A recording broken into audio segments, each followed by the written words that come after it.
Welcome to the Kingdom in Seattle, Washington, where tonight we close out Week 13 of the NFL's regular schedule. Tonight, the Buffalo Bills and the Seattle Seahawks with a sellout crowd anticipated. Hello again, everyone. I'm Frank Gifford. We're happy you're with us as we watch the Buffalo Bills try to go 2 games up on the Miami Dolphins in the AFC East. A decidedly different story for the Seattle Seahawks, winners of the Western Division of the AFC a year ago. They are 4-8, and they are out of it. The Bills, of course, have to be figured the favorite, but they've had a tough time winning on the road over the last 9 weeks. They are 6-3. They won 6 at home. They lost 3 on the road. Now, they had this problem a year ago at the end of the season. They lost 3 of their last 4 on the road. They lost the home field advantage, and they wound up losing to Cincinnati in the AFC Championship game at Cincinnati. Now, they close out this season the same way. They have 3 of their last 4 games on the road, and Al, I would think that Marv Levy hopes they do not have the same scenario as they had a year ago, because they figured that it really cost him a shot at the Super Bowl. He doesn't want that scenario, and he doesn't want a scenario he has now seen twice in the last 4 weeks. 4 weeks ago, they went into Atlanta, figured to beat the stumbling and bumbling Falcons, and the next thing you know, they went home with a loss, 30-28. 2 weeks ago, they went to Foxborough, where the Patriots were stumbling, and they went home with a loss again. So Marv Levy doesn't want to see a repeat, and as Frank said, he doesn't want to see a repeat of last year. He would love to see this team get hot and finish with a flourish in December, and of course remain hot through the playoffs. They are coming off their best outing of the season, last week's dominating 24-7 victory over Cincinnati. They accomplished that without Cornelius Bennett, and they'll have to do it tonight against Seattle without Cornelius Bennett. He has a knee injury. He is inactive. So Dan Buffalo, of course, thinks playoffs. Seattle not thinking playoffs. They're thinking survival right now. What's the state of this team at the moment? Well, I guess if you're a Seahawks fan, Al, the number one thing you're here tonight watching for is to see if Steve Largent can make his 100th touchdown reception and become the all-time leader in NFL history. That's goal number one. Secondly, though, I think is the future of Chuck Knox. Chuck Knox has been a coach in the National Football League, a head coach for 17 years. He fully expects to be back here next year. He told us this morning, I've got 2 years left on my contract. I expect to honor it. He has received a vote of confidence from his owner, from his general manager. And I said to Chuck Knox, I said, hey, Coach, are you burned out? He said, no, I'm not burned out, but I'm plenty burned up. And he has been very often in the last month in particular, and especially so last week when they were destroyed by Denver, 41-14 in the game the Broncos led at halftime 38-0. And so it's Knox with Largent very much in the spotlight tonight, and 4 games remaining in his illustrious career. And back they go with Dave Krieg, who had started the first 10 games of the season at quarterback. They had gone with Kelly Stoffer the last 2 weeks, and he is probably their quarterback of the future. But right now, Knox thinking about the present, trying to close out the year with some victories. And Seattle will get the ball as we begin the final game of Week 13. Scott Norwood, who last week became the all-time leading scorer in Buffalo Bills history, eclipsing O.J. Simpson's mark. He'll be kicking off. Kevin Harmon and David Hollis are back deep. Harmon is number 34, and he is the brother of the Bills' Ronnie Harmon, who plays a lot in third down situations. And the younger brothers of Derek Harmon, the former San Francisco 49er running back. So from Seattle, here we go as Norwood puts it in the air. And it's fielded at the 10-yard line by David Hollis. And the former UNLV star brings it out to the 31-yard line. And already a skirmish. Jamie Mueller involved in it with the Buffalo Bills. Al, that leads us right to what Chuck Knox told us about how he wants his team to play Buffalo hard. He thinks that Buffalo might hold a physical advantage over his club as being bigger and stronger, and he wants his Seahawks to play a little in-your-face football tonight. The Seahawks, once again, it's Dave Krieg, 15 touchdowns, but 16 interceptions, leading them up to the 31-yard line. John L. Williams and Kurt Warner get the start in the backfield, and Krieg will go right to the air, and he drops it off underneath for Warner, who makes a nice move to elude one tackler and takes it to the 44-yard line. And we'll take a look at that Seattle offense. John L. Williams has been banged up. Derek Fenner started last week along with Warner in the backfield. And right now it's Warner and Williams, Brian Blades, and of course Largent, the wide receivers. Travis McNeil, a rookie tight end. Andy Heck was their #1 draft choice. But the offensive line very inconsistent, and the Seahawks have had a very difficult time getting a running game going. 13-yard pickup, first down at the 44-yard line. And this is Williams with a nice slip move, and he takes it into Buffalo territory. And they've got a running game going at the outset tonight as he takes it to the 43-yard line. Bentley and Kelso in on the tackle. Last year, Buffalo's defense was dominant, not as good this year. And we'll take a look at their front three. Still Smurless and the great one, Bruce Smith, number 78. Again, Bennett is out. Radisick takes his place. Conlon back after an injury. Bentley and Talley, the other linebackers. And the secondary, Burrows will have to retire. It's Jackson and Odoms at the corners. Smith and Kelso the safety. Derek Burrows hurt in Game 3 this year. Spinal injury. And the Bills suggesting he retires at the end of the year, officially. At the 42-yard line, first down for Seattle. As Krieg hits Largent at the 20-yard line for another first down. Tackled by Kirby Jackson. And the Seahawks come out smoking. And Frank, they don't waste any time getting Steve Largent catch #1. The streak continues. That's precise routes. He's working against Kirby Jackson, takes it down. Middle move like he might take it upfield. Jackson bought it. He breaks inside and working with Steve Largent, Dave Krieg. They have been together so long. It's a little bit different than it was Kelly Stoffer over the past week at Denver and the week before that. Totally different. They just work so well together. 174 consecutive games in which Largent has caught a pass. A first down at the 18-yard line, and Kurt Warner takes it to the 15 for a gain of about 3. Bruce Smith in on the tackle. It'll be second down and 7. It's just mind-boggling to realize that that was the 811th reception for Steve Largent. And of course, we've told you he needs that one touchdown pass. They don't mind going to him deep down in this area, and I think they'd probably like to get rid of this. Well, and it's no given that he's going to get a touchdown reception in these final 4 games. It's not that uncommon to go 4 games without a touchdown catch. Second and 7 from the 15. Opening drive of the game. And John L. Williams tries to get a block from Warner and then barrels through down to the 12-yard line. He is stopped by Scott Radisick about 3 yards short of the first down. It'll be 3rd and 3. Again, Radisick, who filled in so capably for Marv Levy when Shane Conlon was hurt, now spelling Cornelius Bennett. And on 3rd and 3, with the 4 wide receiver set coming in for Seattle, Radisick comes out. The extra defensive backs come in. 3rd and 3 at the 12.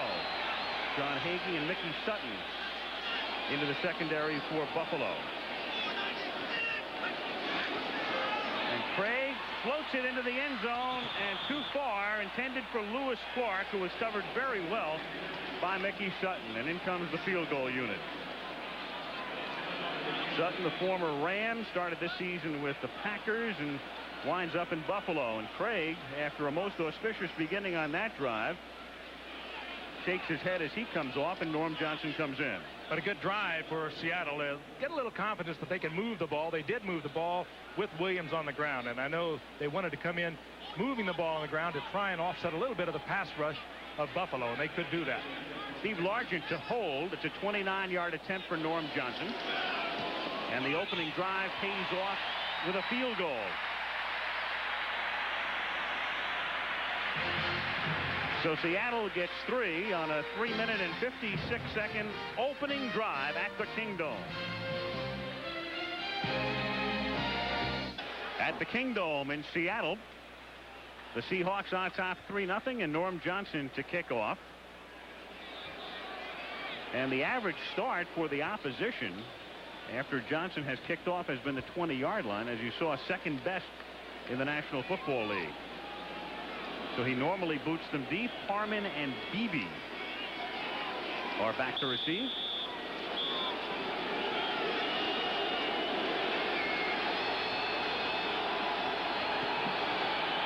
And it is a typical Johnson kick.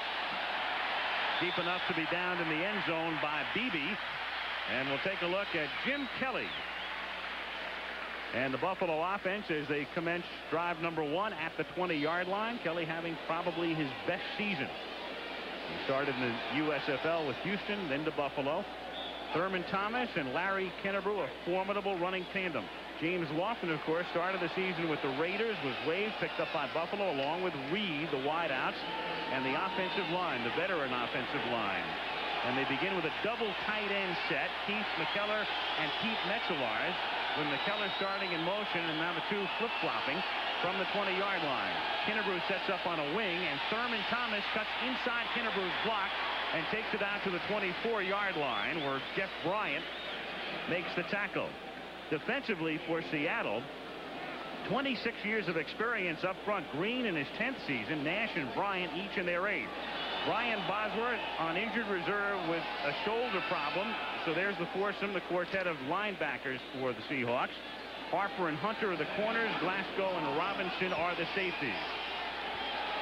The Seahawks have been particularly vulnerable to the run, and that has been Buffalo's primary strength of late. 2nd and 6, and through the middle goes Kennebrew, the one-time Bengal who sat out last year after a contract dispute and now has a second life. M.L. Johnson makes the tackle. You touched on the running of Buffalo. They are 2nd in the NFL, whereas Seattle is 25th against the rush.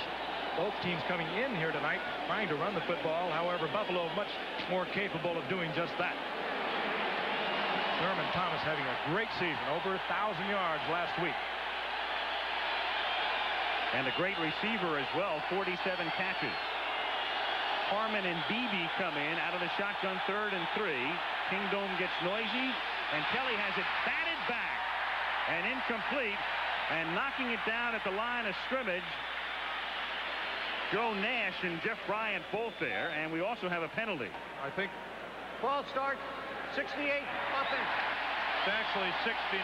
Will Wolford, the left tackle, rolls out of his stance early. There's Wolford, and that may be attributed to the crowd noise. The offensive tackle is the guy in the formation that's pretty well removed from the quarterback. It's awful difficult to hear the signal, and Wolford, no question, rolls out early. He's to the right side of your screen, and a classic head start, and you just have to attribute that to not hearing the quarterback clearly. A false start negates the play, of course. There was no play, so it's 3rd and 8 from the 22. Kelly protected well, and the pass is incomplete, leading Reed a bit too much. And the Bills are forced to kick. Andre Reed, one more catch, will tie him with Elbert Dubinian for the all-time Buffalo receiving record. And, of course, a second catch gives him the mark alone. In the kick, John Kidd in his 6th season out of Northwestern. And David Hollis back to receive at the Seahawk 30-yard line. Rush was on, but he gets it away. It bounces at the 40-yard line, and Hollis lets it bounce out of bounds at the 37. And so the Seahawks begin their next drive at that spot with 9 minutes and 13 seconds to play in the opening quarter at the Kingdome in Seattle. Take on the Los Angeles Rams. Rams are here on Monday night. Next week on ABC Sports. Well, there it is with Seattle having the ball. Steve Largent last week, touchdown catch number 99, tying Don Hudson for that mark. You saw the other names in the top 5, and there he is. Split out to the right on 1st and 10 and sent in motion from the 37-yard line as Dave Krieg retreats under some heat and then slings the ball to the 50-yard line, caught by Travis McNeil. And the tight end ambling inside the 30, the 20, to the 16-yard line. Hello. What a play by Dave Krieg, sensing Bruce Smith coming from the backside, stepping up and then delivering the ball off balance. Bruce Smith, I'm sure, thought he had a sack. Seattle, which hasn't had a play over 32 yards long all season, gets their longest play of the year. That's a Bernie Kosar toss, Frank. And then watch McNeil rumble, 6'3", 248-pound rookie. 48-yard pickup to the tight end, his 4th catch of the season. 1st and 10, Seattle at the 15-yard line, and here's John L. Williams taking it to the 13 for a gain of a couple. Stopped by Shane Conlon. And I think right about now is when it's beginning to dawn on Marv Levy and the Buffalo Bills that they may have a game on their hands. Well, Dan mentioning the longest play of the season had been 32 yards. No team has ever gone through a season without a pass play of 40-plus yards. And Seattle goes to week 13 before they pull one off. 2nd and 8 from the 13-yard line. That's Largent in the slot to the right. Krieg looking to the right. Throwing to the corner and off the fingertips of Scansey. He was covered by Nate Odoms. It'll be 3rd and 8. Give an assist to Kirby Jackson, the cornerback of Buffalo. Krieg wanted to go to Largent. Jackson with outside coverage, help on the inside, and he was able to take away Largent, and so Krieg tried to go back to Scansey. Here's Largent, 47, Kirby Jackson, and he went right into Jackson, playing it just super to the outside. He had a little help on the inside so he could stay to the outside. That's about as slick as a tandem you'll see, the way Odoms and Jackson switched receivers in the secondary. That's as good as it gets. 3rd and 8 with both Largent and Blades wide to the right. Krieg out of the shotgun. And looking left and wide open is Scansey. And Scansey still on his feet. A flag goes down and he's out of bounds inside the 5. I would assume that's a face mask penalty. Leonard Smith, number 46. And that really you can't blame on Leonard Smith. He's coming in to make the tackle, and Scansey kind of ducks his head. Smith, I'm sure, felt it was the only way he could save the touchdown. We're tagging on halfway to the goal line. Watch Scansey. There it is. It comes up underneath, and he can't hardly help it. Ooh, that's not a face mask. He really never grabbed hold of the face mask. Then finally, Mickey Sutton comes in and saves the touchdown. But boy, Leonard Smith, granted he got the hand up alongside the helmet, but he never actually grabbed the face mask. He hit him so hard on the helmet, it looked as the head popped back that it caught that hand in the face mask. Well, that's nothing new. Leonard Smith hitting someone hard. 1st and goal at the 1. Warner and Williams are the setback.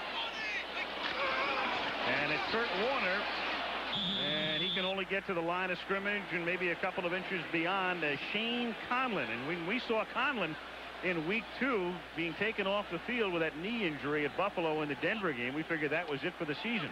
Well, he missed 6 weeks, and I don't think I've ever seen anything.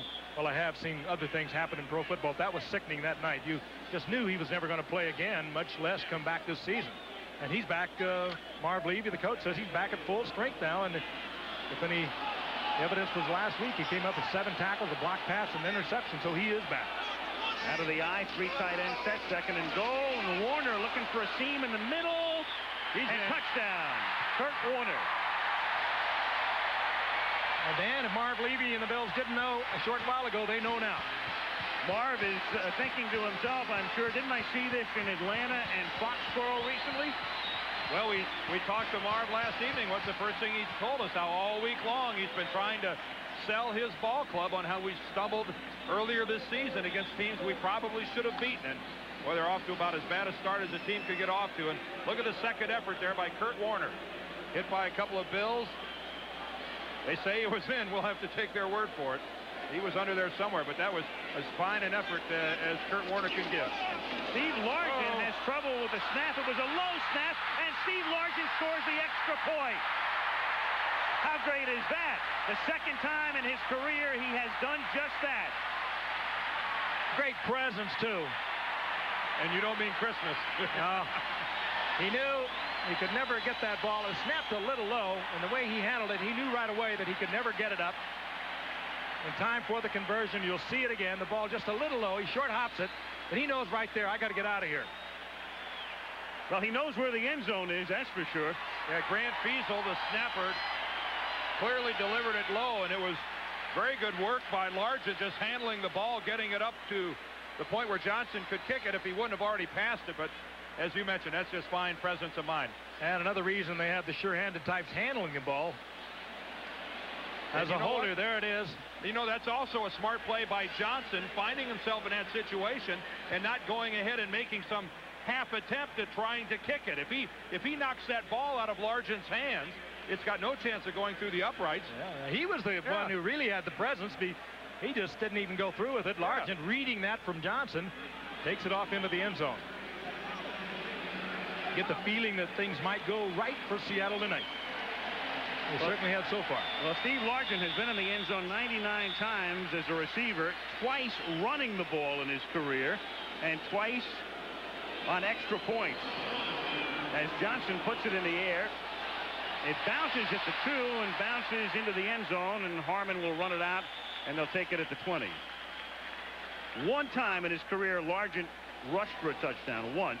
99, of course, receptions, tying Hudson for that honor, and now the second time he's done it on an extra point. Seattle on top. There it is, 602 points. Wonder what we'd be talking about if in 1976 Houston had not decided to trade their 4th-round draft pick to Seattle for an 8th-round draft pick. That draft pick, of course, Steve Largent. Buffalo begins at the 20-yard line, 1st and 10. 6:49 to go in the quarter. Thomas to the outside, tries to cut it back and gets wrapped up by the Seattle defense led by M.L. Johnson. And what a difference a week makes. Last week, Seattle played a horrible first half, trailed 39-38 to nothing at intermission in Denver, and tonight on top 10-0.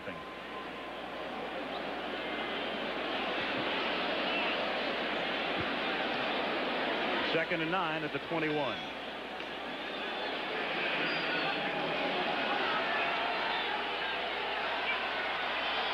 James Lawson wide to the left.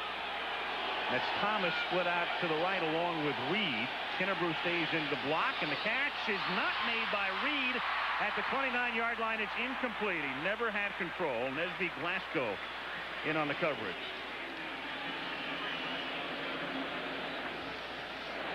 Boy, and that's the tackle by Glasgow that pulls Reed away from the ball. Now, Reed should have caught it. It's an excellent pass right there, right in the hands. But watch how Glasgow pulls him away as he's trying to pull it in towards his body. Ball just a little bit behind, but very catchable for a receiver as gifted as Andre Reed. 4 wideouts on 3rd and 9 from the 21. 4-man rush. Kelly under pressure and incomplete.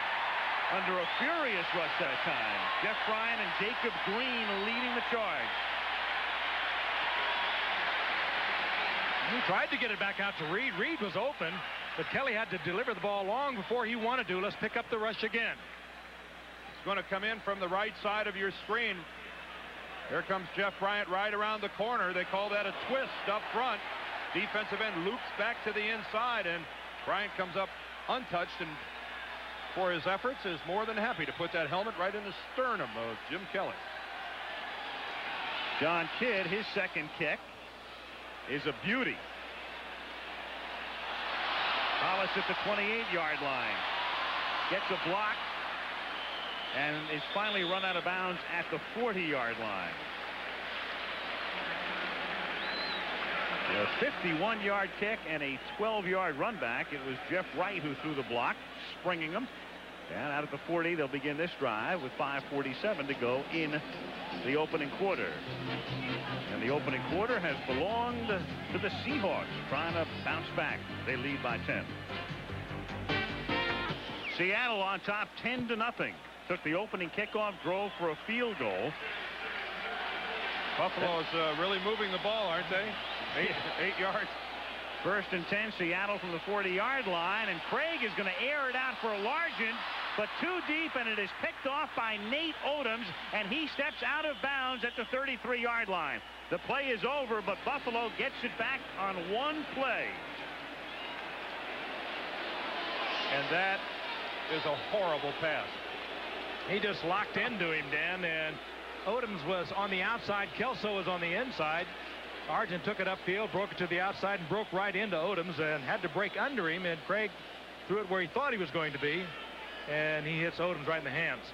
Well, he just overthrows Steve Largent rather by a good 4 yards, and And Largent was actually about 6 or 7 yards back behind it. Put together a tremendous effort just to get close enough to force the out of bounds.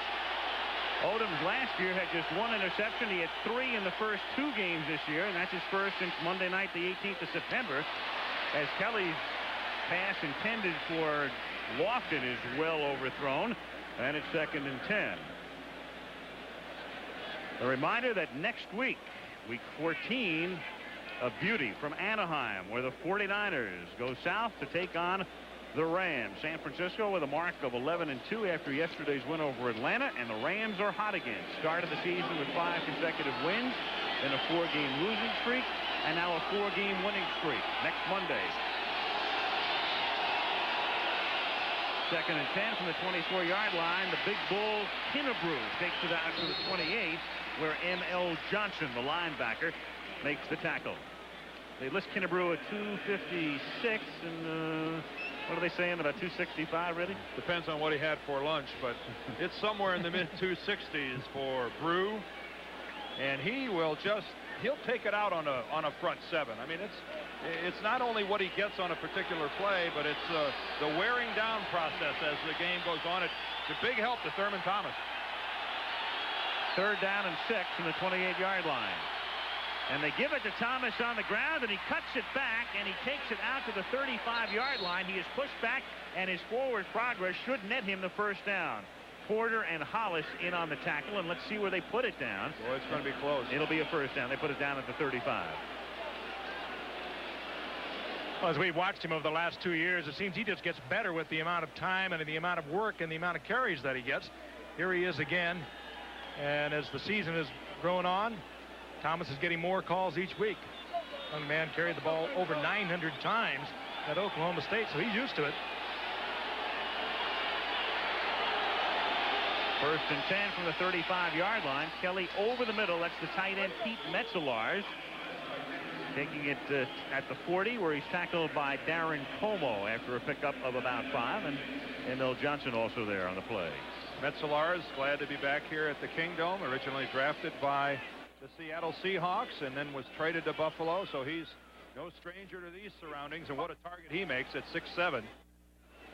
A good blocking tight end, which you have to be with the Buffalo running game, but Metzelaars also one of those guys with good soft hands.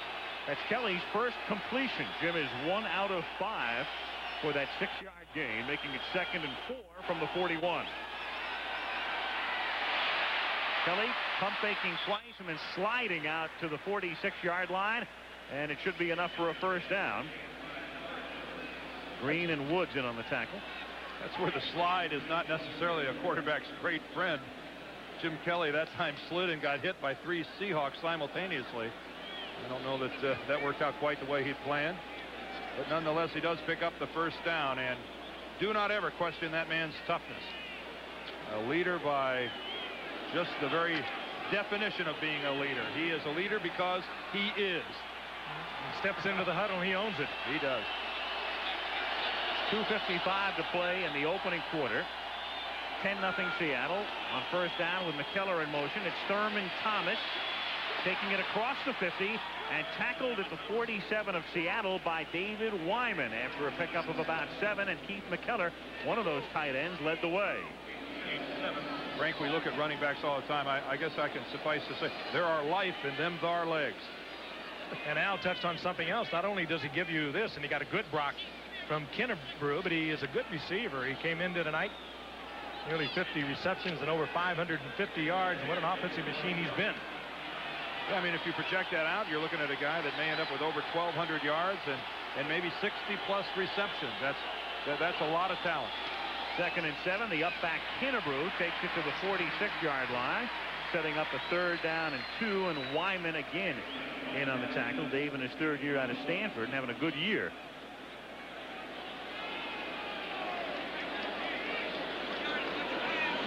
Bills down 10-0, showing what they would like to do, and that is go to safe pass, high percentage stuff, and get the running game going. They average 151 yards coming into tonight. That's what they'd like to see generated here tonight. 3 tight ends in here, 3rd and a short 2. Mueller and Kinnebrew. The two bruisers in the backfield, and it's Kinnebrew to the outside and tackled by Eugene Robinson.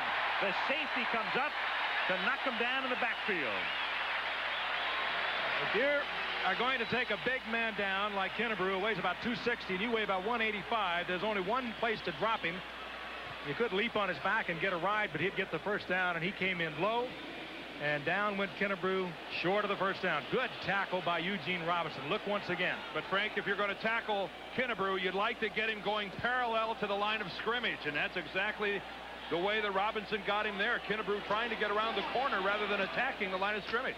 So the Bills get 2 first downs. This drive stalls, and Kidd's kick just does go into the end zone.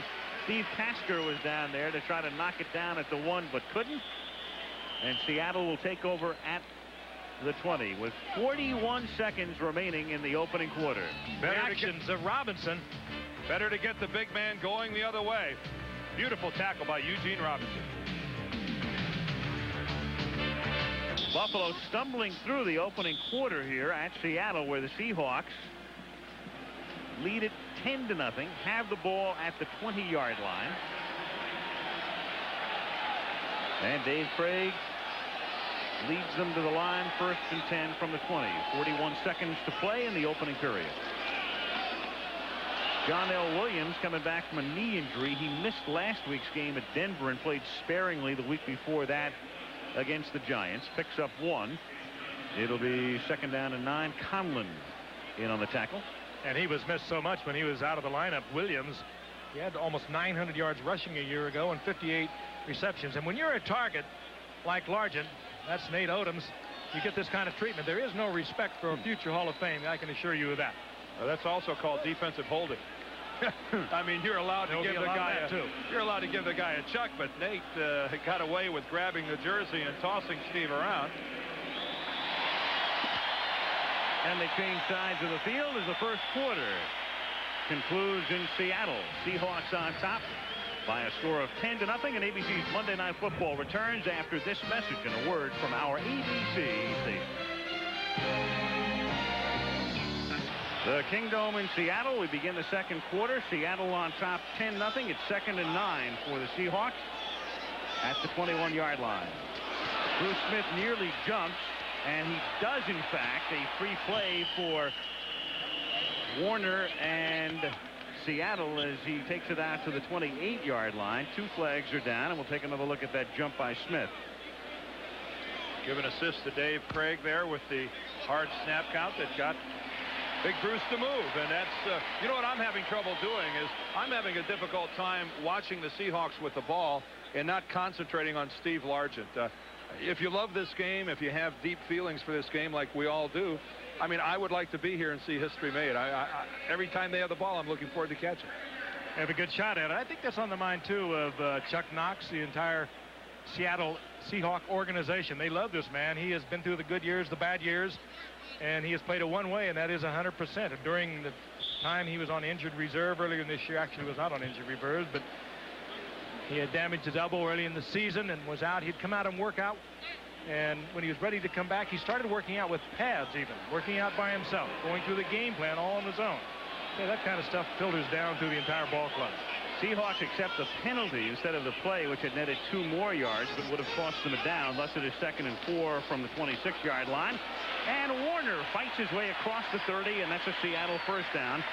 Bruce Smith makes the tackle, and let's take a look at the numbers through the first 15 minutes of play. Weighted over to the right-hand side of that column.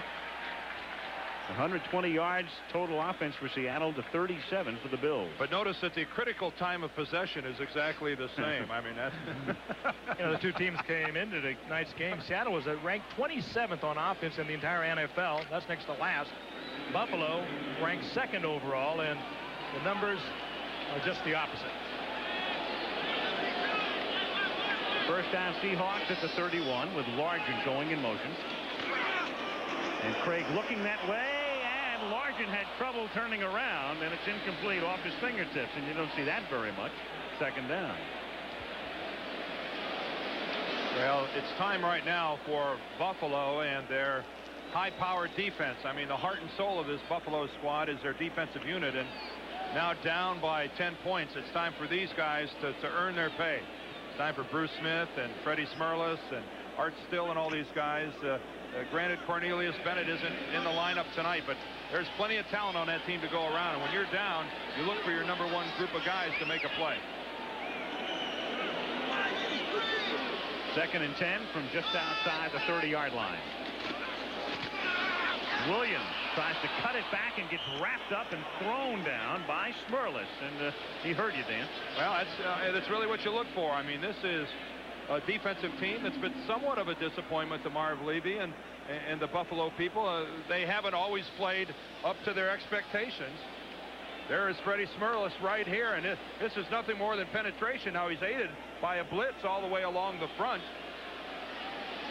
You see Ray Bentley coming in on the blitz as well. Radisek coming from the outside. And that's just good play by the nose tackle, Fred Smirlis. Multiple Pro Bowl guy, and that's the reason why. 3rd and 12 out of the shotgun with 4 receivers.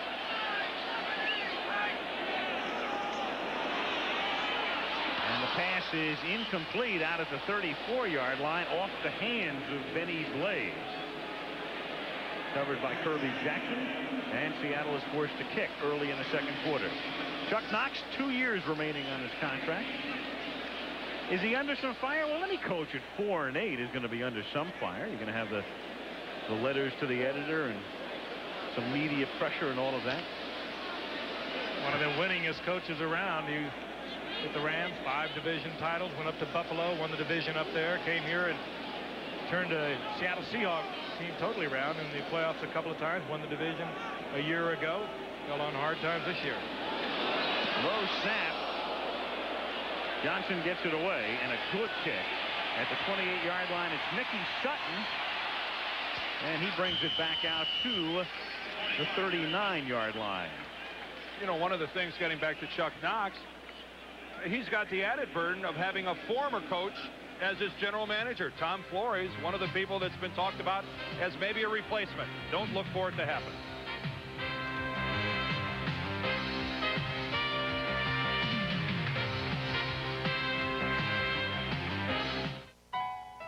If you're like me, you appreciate value, whether it's in fine... Tom Flores, probably waiting for a phone call. He says, I've never seen more rumors about what I'm going to do with nobody calling me. Standard practice. At the 39-yard line, 1st and 10. Buffalo. Kelly off the fingertips of Andre Reed. It'll be 2nd and 10. And we can tell you that coming up Saturday, ABC's college basketball, and we'll present 2 great matchups for you. 2 o'clock Eastern time. Duke against defending national champion Michigan. And then following that for Eastern time, we'll be taking a look at North Carolina. Dean Smith in your picture right there, taking on the Iowa Hawkeyes. We are going to be hearing a lot about Michigan as we head down to the bowl games and the Rose Bowl. And the man on my right, I'm quite sure. Oh, like your team's not playing in the Rose Bowl? Let me get around to the wager. 2nd and 10 from the 39-yard line, and the catch is made, and that's Reed slipping tackles, getting inside the 30, the 20, the 10, and Andre Reed scores the touchdown, breaking tackles along the way and tying Elbert Dubenian for most receptions in the history of the Buffalo Bill franchise. Well, you have to wonder how a white shirt can be in the midst of that many blue shirts and not be brought to the ground. The first guy to hit him was Nesby Glasgow. First thing he did right was he kicked the ball from Kelly with a fine catch. Now just concentration here. Look at them stripped off him. You had a couple glancing blows, but Glasgow's a guy that actually got in position to wrap him all the way up. And boy, a lot of Seahawks futilely chasing Reed into the end zone. Talked about it earlier. He is a control ball player, ball control, or a game breaker.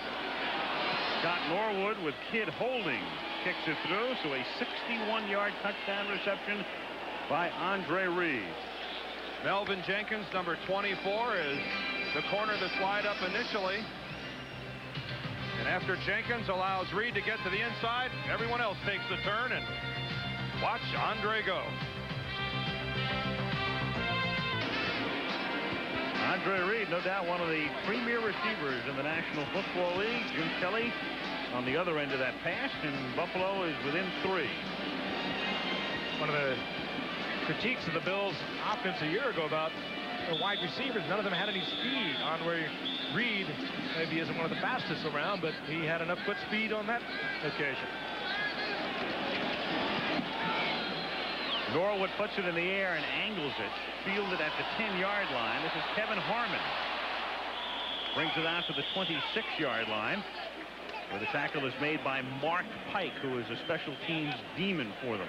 Look how Jim Kelly threads that pass in there, and Andre Reed just breaks tackle after tackle. There's Eugene Robinson sliding in. Nesby Glasgow is all over him and slides off. And hey guys, remember when we saw Andre Reed earlier in the year and we were talking about what a powerful muscular structure he has. He's got some of the most powerful legs of any wide receiver in the National Football League, and he really showed how he can use it there. A very strong wide receiver, almost looks like a small version of a linebacker. First and 10, Seattle from the 27-yard line. It's Warner picking up 3. Kirk takes it out to the 30-yard line. He is tackled there by Jeff Wright, and a flag is down. And the indication against Seattle for a hold. Hold, 65, offense, first down. Edwin Bailey. Marv Levy leading Buffalo last year into the playoffs. But again, seeking this time home field advantage, but it's going to be difficult because even if he wins tonight, they would still be a game behind Denver for best overall record in the AFC. If Denver and Buffalo were to finish with the same record, the best in the AFC, the home field would still belong to Denver if they were to go to the AFC Championship game because of a Monday night game. On first and 20, the catch is made by Warner, and he is wrapped up and taken down by Scott Radisick. Remember, the first tiebreaker in the playoffs would be head-to-head. If the two teams had played each other and wind up, let's say, with the best records in the conference, there it is. The Bills have won 6 straight at home, 3 losses on the road, so the home field would be very important. But Denver would have the home field because they beat Buffalo in a Monday night game week 2. You know, the ironies of ironies, that's the only home game the Bills have lost in 2 years. And it's a team that they could lose the home field advantage to because they lost at home. Second and 20 from the 17-yard line. Just over that again after this. Certainly, in slow motion. Warner makes the catch at the 20 and takes it out to the 29-yard line where Kirby Jackson makes the tackle, and he's about 8 yards shy of the first down. 3rd and 8.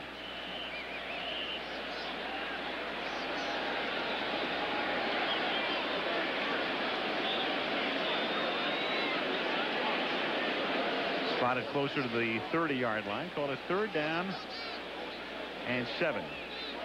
Under 11 minutes to play in the first half, with Seattle on top, 10-7.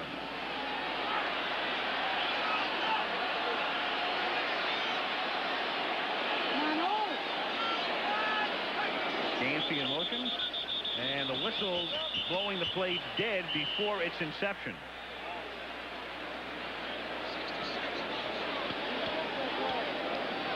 And it will go against Seattle, so that'll back them up 5 more and create a 3rd down and 12. Ball start, number 66, offense.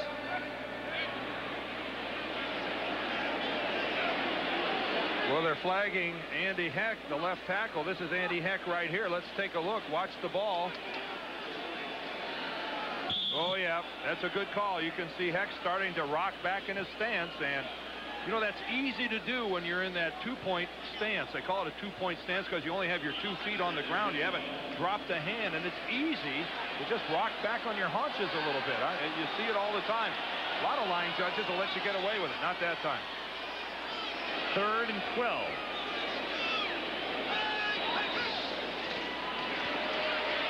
And Krieg airing it out down the sideline and knocked away. Intended for Jeff Chadwick and knocked away by Mickey Sutton. And Knox and the Seahawks are furious. They want an interference call, which they don't get. Nor should they get. From here, that looked like just fabulous coverage by Mickey Sutton, the former Ram. And the former Detroit Lion picked up a few weeks ago. That's Chadwick. 6'3", and they are just going up because he has the height over a Mickey Sutton. And he is stride for stride. They're little contact, but not enough to draw the flag. That much contact is allowed. They have liberalized over the years what a defensive back can get away with. Ruben Rodriguez fields the high snap. At the 39-yard line, it is Sutton who covered on that last play and runs the kick back to the 48-yard line. So near midfield, the Buffalo Bills will begin their next drive with exactly 10 minutes to play in the first half in Seattle. Buffalo coach through the 1982 season, then in his second season. Interesting note here, coming into play this weekend in the AFC, Thurman Thomas, top rusher, Jim Kelly, top passer, Andre Reed, top receiver. No team in the history of the league has had conference champions in all three categories. And here we are 3/4 of the way through the season, as Kennebrew takes the ball across the 50-yard line and just into Seattle territory. Seattle on top 10-7 with 9:45 to play in the half. The Kingdome, it used to be a house of horrors for the opposition, but not so this year. And relatively quiet at the moment. Seahawks just one victory at home. 2nd and 7. The fake to Kennebrew. And then the catch is made on the far side by James Lofton. And we've talked so much about Largent tonight, and Mr. Lofton, of course, up near the top of the charts in so many categories. The great years at Green Bay, 2 with the Raiders, and now in Buffalo. And Patrick Hunter has to respect the speed of James Lofton. He still has it. Of course, a great long jumper in his years at Stanford. Could run around a 9.5, 9.600, and did that for years. And according to Marv Levy, the Bills head coach, he's still got it. And he felt he just had to get him in there. Roughly 200 catchers behind Largent. Isn't that remarkable? Think about it. Yeah, it is. First down at the 39-yard line, and here's Thomas swinging to the outside, nearly taken down, but stays on his feet and gets to the 30-yard line. Some things money can't buy, and that's one of them. The ability to run with a football like that. Boy, it looked to me like he was on his way down. Look at those thighs. Look at Tony Woods, number 57, who really gets a good pull on Thomas. Boy, you just have to think a lot of backs would have been down, and it's left to Eugene Robinson to finally get him out of bounds. That's sweet by Thurman Thomas. He carries a couple of 100 pounds on a 5'10" frame, and we talked about Andre Reed's lower body. Well, Frank Thomas has got one also. Huge thighs, and he can just pound through tackles. 2nd and a long yard from the 30, and here's Thomas again. Cuts inside Kennebrew and takes it down to the 19-yard line. A first down for the Bills. Kennebrew again leading the way. Well, there's a situation where Thurman didn't have to do a whole lot on his own. That's tremendous blocking at the point of attack. Starting with Wolford and Richer on the left side. He gets a great lead block from Larry Kennebrew. And this is just Thurman Thomas not even being challenged until he's about 9 or 10 yards into the secondary. And the Bills are going back to what they came into this game trying to do, and they are starting to click. They're starting to be able to move the ball on the ground. The second leading rushing team in the NFL into tonight. That's 39 yards on 6 carries for Thomas, who tries to pick up a few more and gets about 3. Where Tony Woods makes the stop at the 16-yard line. So he's averaging about 6 yards a carry, is Thomas, coming in tonight averaging 4.4. Of course, that used to be Seattle's strong point, but the Seahawks, one of the reasons for their problems this year, the lack of a rushing game. Seattle averaging 3.6 yards a carry as a team, and the Bills 4.4, and that is a huge difference.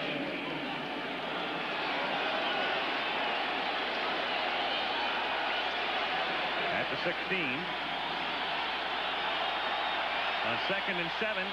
Kelly throwing, knocked away, picked off at the 2-yard line by Eugene Robinson, who plucks it out of the air for the turnover. Dwayne Harper, number 29, is the guy that makes it happen, though. What coverage and timing by Dwayne Harper on Flip Johnson.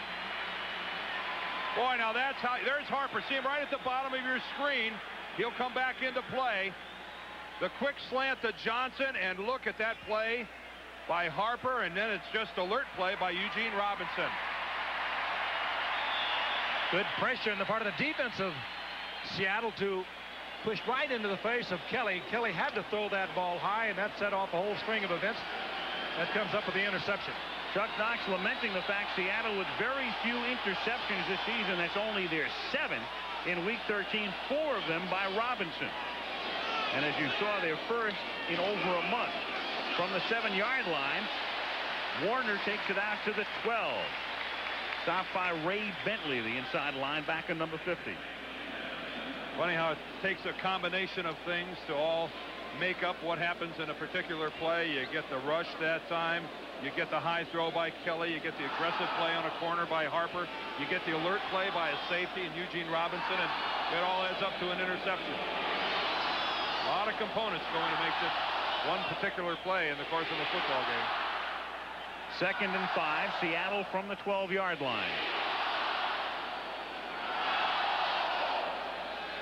Largent in motion with Odom staying with him.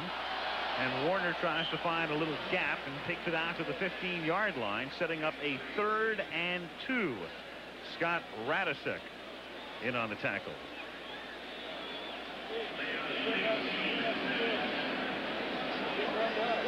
So 3rd and 2 for the Seahawks with 6 minutes to play in the first half. These two teams last year both going to the playoffs. Buffalo beating Houston at Rich Stadium before losing to Cincinnati. And it was Seattle winning the AFC West but having to go on the road for their first playoff game at Cincinnati, and the Bengals won it. 3rd and 2 from the 15-yard line. It's Warner on the inside handoff, has to get to the 17, gets to the 19-yard line. A first down, pretty much doing it on his own. Mark Kelso coming up to spill him. Wither Warner in his 6th year and banged up, and of course he had an operation, a career-threatening injury a few years ago. But what about Kurt in 1990? That's one of the key questions in terms of the future of this franchise. Into tonight averaging just 3.3 yards per carry and under 500 yards. He's gone over that now, but he's had 4 1,000-yard seasons, and as you said it, Al, there a lot of people thought his career was over that 2nd year when he tore up the knee. Also some talented young backs on his Seahawk roster. From the 18 on first down, the catch is made by Warner, and he goes out of bounds. Kirby Jackson forcing him out, but not until he picks up 11 and gets to the 29. First down. This is something Seattle started to do against Denver, and that is go to Warner on the pass.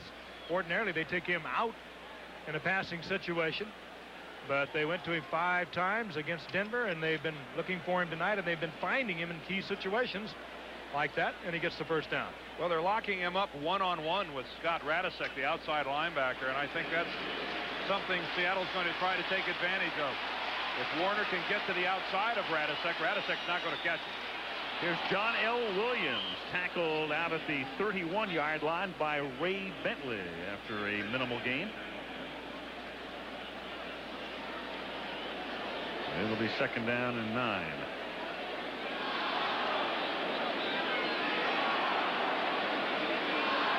Clock running with 4:20 to play. First half. With a victory tonight, Buffalo would be 2 up on Miami in the AFC. And again, they'd have the 2nd best record in the entire conference, second to Denver's 10-3. 2nd and 9 from the 31. Krieg under pressure and sacked back at the 20-yard line. Leon Seals got to him first, number 96. Seals coming in pass rush situations and does his job. That time, actually, plenty of time for Krieg to hit a receiver. Ordinarily, you would think that he could release the ball, but he had all 3 of his men into a deep pattern, no checkoff man. Whether or not by mistake is hard to tell, but they were all so deep that Krieg had nowhere to put it. Yeah, and that's the case, Frank, where by not having a checkoff man, it's not so much completing it to him, but you got to have someone nearby to at least sail it over his head to throw the ball away. Absolutely. And you lead one to believe that maybe somebody blew it. 3rd and 20, and they set up a screen over the middle, and it's Williams out past the 30, and he takes it to the 35, but they get only 15 of the 20 and will be forced to kick as Kirby Jackson comes up to make the tackle. Yeah, but a good call is his high percentage. You're not going to turn it over with that kind of a pass. A little screen pass. You have a chance to get the first down in a safe way. And as it is, they get the ball up to the 35-yard line, a much better area to kick the ball, and they did not have to take the risk. It's one of those drives that doesn't net any points, but it sure tacks a lot on after that interception by Robinson. You get a couple of first downs, and rather than kicking it away from your own 10, you're clear up by the 35. That's a big difference. A successful drive for Seattle. Harper LaBelle's snap is high, and Rodriguez covers up back at the 8-yard line, but it is Buffalo ball, 1st and goal. So much for the drive that netted several first downs. A couple of bad snaps now by LaBelle. Ironic that we were talking to Chuck Knox this morning about people who snap the football. He says you have to keep someone on your roster just to do this. That's a good way to get off of it. We've seen a bad snap of the conversion. Now a bad snap on the punt. It's Steve Tasker that gets all the way back in there and smothers the ball. Pretty easy play by Tasker. Chasing a punter who's rolling around on the ground, and a critical error by the Seahawks gives the Buffalo Bills excellent field position. 1st and goal, just inside the 10-yard line. They swap the tight ends to Kennebrew on a wing and give it to Thomas to the strong side, and he takes it down to about the 6-yard line. It'll be 2nd and goal with 2:28 to play in the first half. And I guess when the 1989 season comes to a close, that'll be one more play that Chuck Knox can talk about that kind of characterizes everything that's happened this year. It is, I said, Coach, has it been a bad year? And he looked at us and said, no, it's been the worst. And of course, he was able to go back and pinpoint things, not in a way of making a whole lot of excuses, but I think he was just trying to dramatize what has happened. All the things that have gone so well for the Seattle Seahawks, particularly last year over the years, seem to have gone totally wrong this year. And there is another example of it, and Buffalo is threatening now to take the lead as we are at the 2-minute warning. 2nd and goal when we come back. After the barn door has been closed, practice makes perfect, I guess. Harper LaBelle snapping on the sidelines. Rusty Tillman, the special teams coach for the Seahawks. And his unit has given Buffalo a golden opportunity. It's 2nd down and goal from the 6. With Kennebrew sent in motion. And Thomas running that way, has to come back the other way, and a great play by number 22, Nesby Glasgow. That is a 9-yard loss.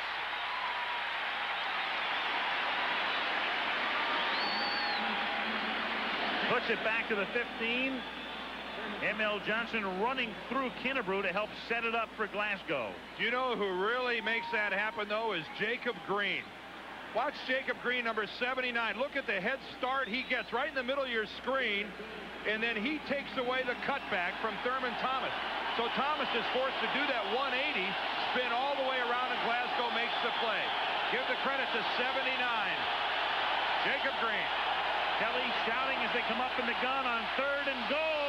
Too long. Intended for Ronnie Harmon, who goes out Bo Jackson's tunnel. Last time we saw somebody run through that tunnel, it was Bo at the end of his 93-yard scamper here. Pressure again by Green on that play, and good coverage by the rookie Chris Hale, who took the pass away from Kelly, and Kelly had to hurry it, and he just threw it out of the end zone to save the interception or the sack. So Scott Norwood now will attempt a 32-yard field goal. John Kidd holding. Hey, somebody tell this crowd that their club's only won 4 ball games, will you? It's perfect. Norwood boots it through, but they can't get into the end zone with a 1st and goal, have to settle for 3, and they tie it up with 1 minute and 8 seconds to play in the first half. And Marv Levy takes very little satisfaction from that field goal. That's a situation where you'd like to see a touchdown. You expect a touchdown from an offensive team as talented as the Bills. That's a victory for Seattle and their defensive team. And thanks to the defense for Seattle, they make the best out of a bad situation. Could have put them behind. So the game tied 10-10 next week, of course, will be in Anaheim. 49ers against the Rams, and the Rams began the year with 5 victories and 4 losses. And now 4 wins. And number 4 yesterday in the current streak against Dallas. And Everett does it again, as he did in New Orleans the prior Sunday. 2 late touchdowns, this one to Aaron Cox, putting the Rams ahead for good at the end. They had a tough time with the Cowboys, but the Rams prevail 35-31. Rams go to 9-4, and we see them against the 49ers a week from tonight. I think the beginning of the Rams losing streak, Frank, was the game up in Buffalo. It was Buffalo that started the Rams on their losing streak with a tremendous comeback orchestrated by Frank Reich, who was filling in for Jim Kelly and led the Bills to 3 straight wins. And from there, they went from bad to worse. They lost 4 straight, as Al pointed out. Streaky in both ways. They certainly do appear, though, to have it back together again. Harmon and Hollis back to receive the kick. Norwood putting it in the air. Fielded by Harmon near the goal line. And he gets buried out at about the 17-yard line. All 3 timeouts remain for the Seahawks with 1 minute and 3 seconds left in the half. Well, what will make you laugh, make you cry, and is 3 hours long. Besides tonight's game, that's what it says here. It's ABC's All-Star Tuesday with Who's the Boss, The Wonder Years, Roseanne, Coach, and 30-something. That's tomorrow night right here on ABC. Also at halftime, we've been talking a lot about Steve Largent. We're going to take a close-up look at an extraordinary young man, both on the field and off. From the 17-yard line, Krieg going right to the air, and he winds up hitting Brian Blades, and Blades is out of bounds out at the 28-yard line. The brother of Benny Blades, and I'm not the first or last, I'm sure, to have called him, I think, Benny one time before. Brian Blades making his own very large mark here in Seattle. That's his 62nd catch of the season. If you look at him again, the leading receiver for the Seahawks, I'm sure he'll never forget last week against the Denver Broncos. It was a 38-0 blowout in the first half of that game by Denver, but he had a chance right in his hands. Kelly Stoffer put a pass that he could have taken 96 yards for a touchdown, and he dropped it. From the 29-yard line, again, it's a shirt tackle. Lewis Clark, the receiver, and John Hagee dragging him down. Well, on the last one, it was Nate Odoms that showed a little tenacity hanging onto the jersey of Blades, and that time Lewis Clark gets flung by his jersey. Might be time for these receivers from Seattle to start wearing some tighter jerseys, something like the offensive linemen wear. Look at this.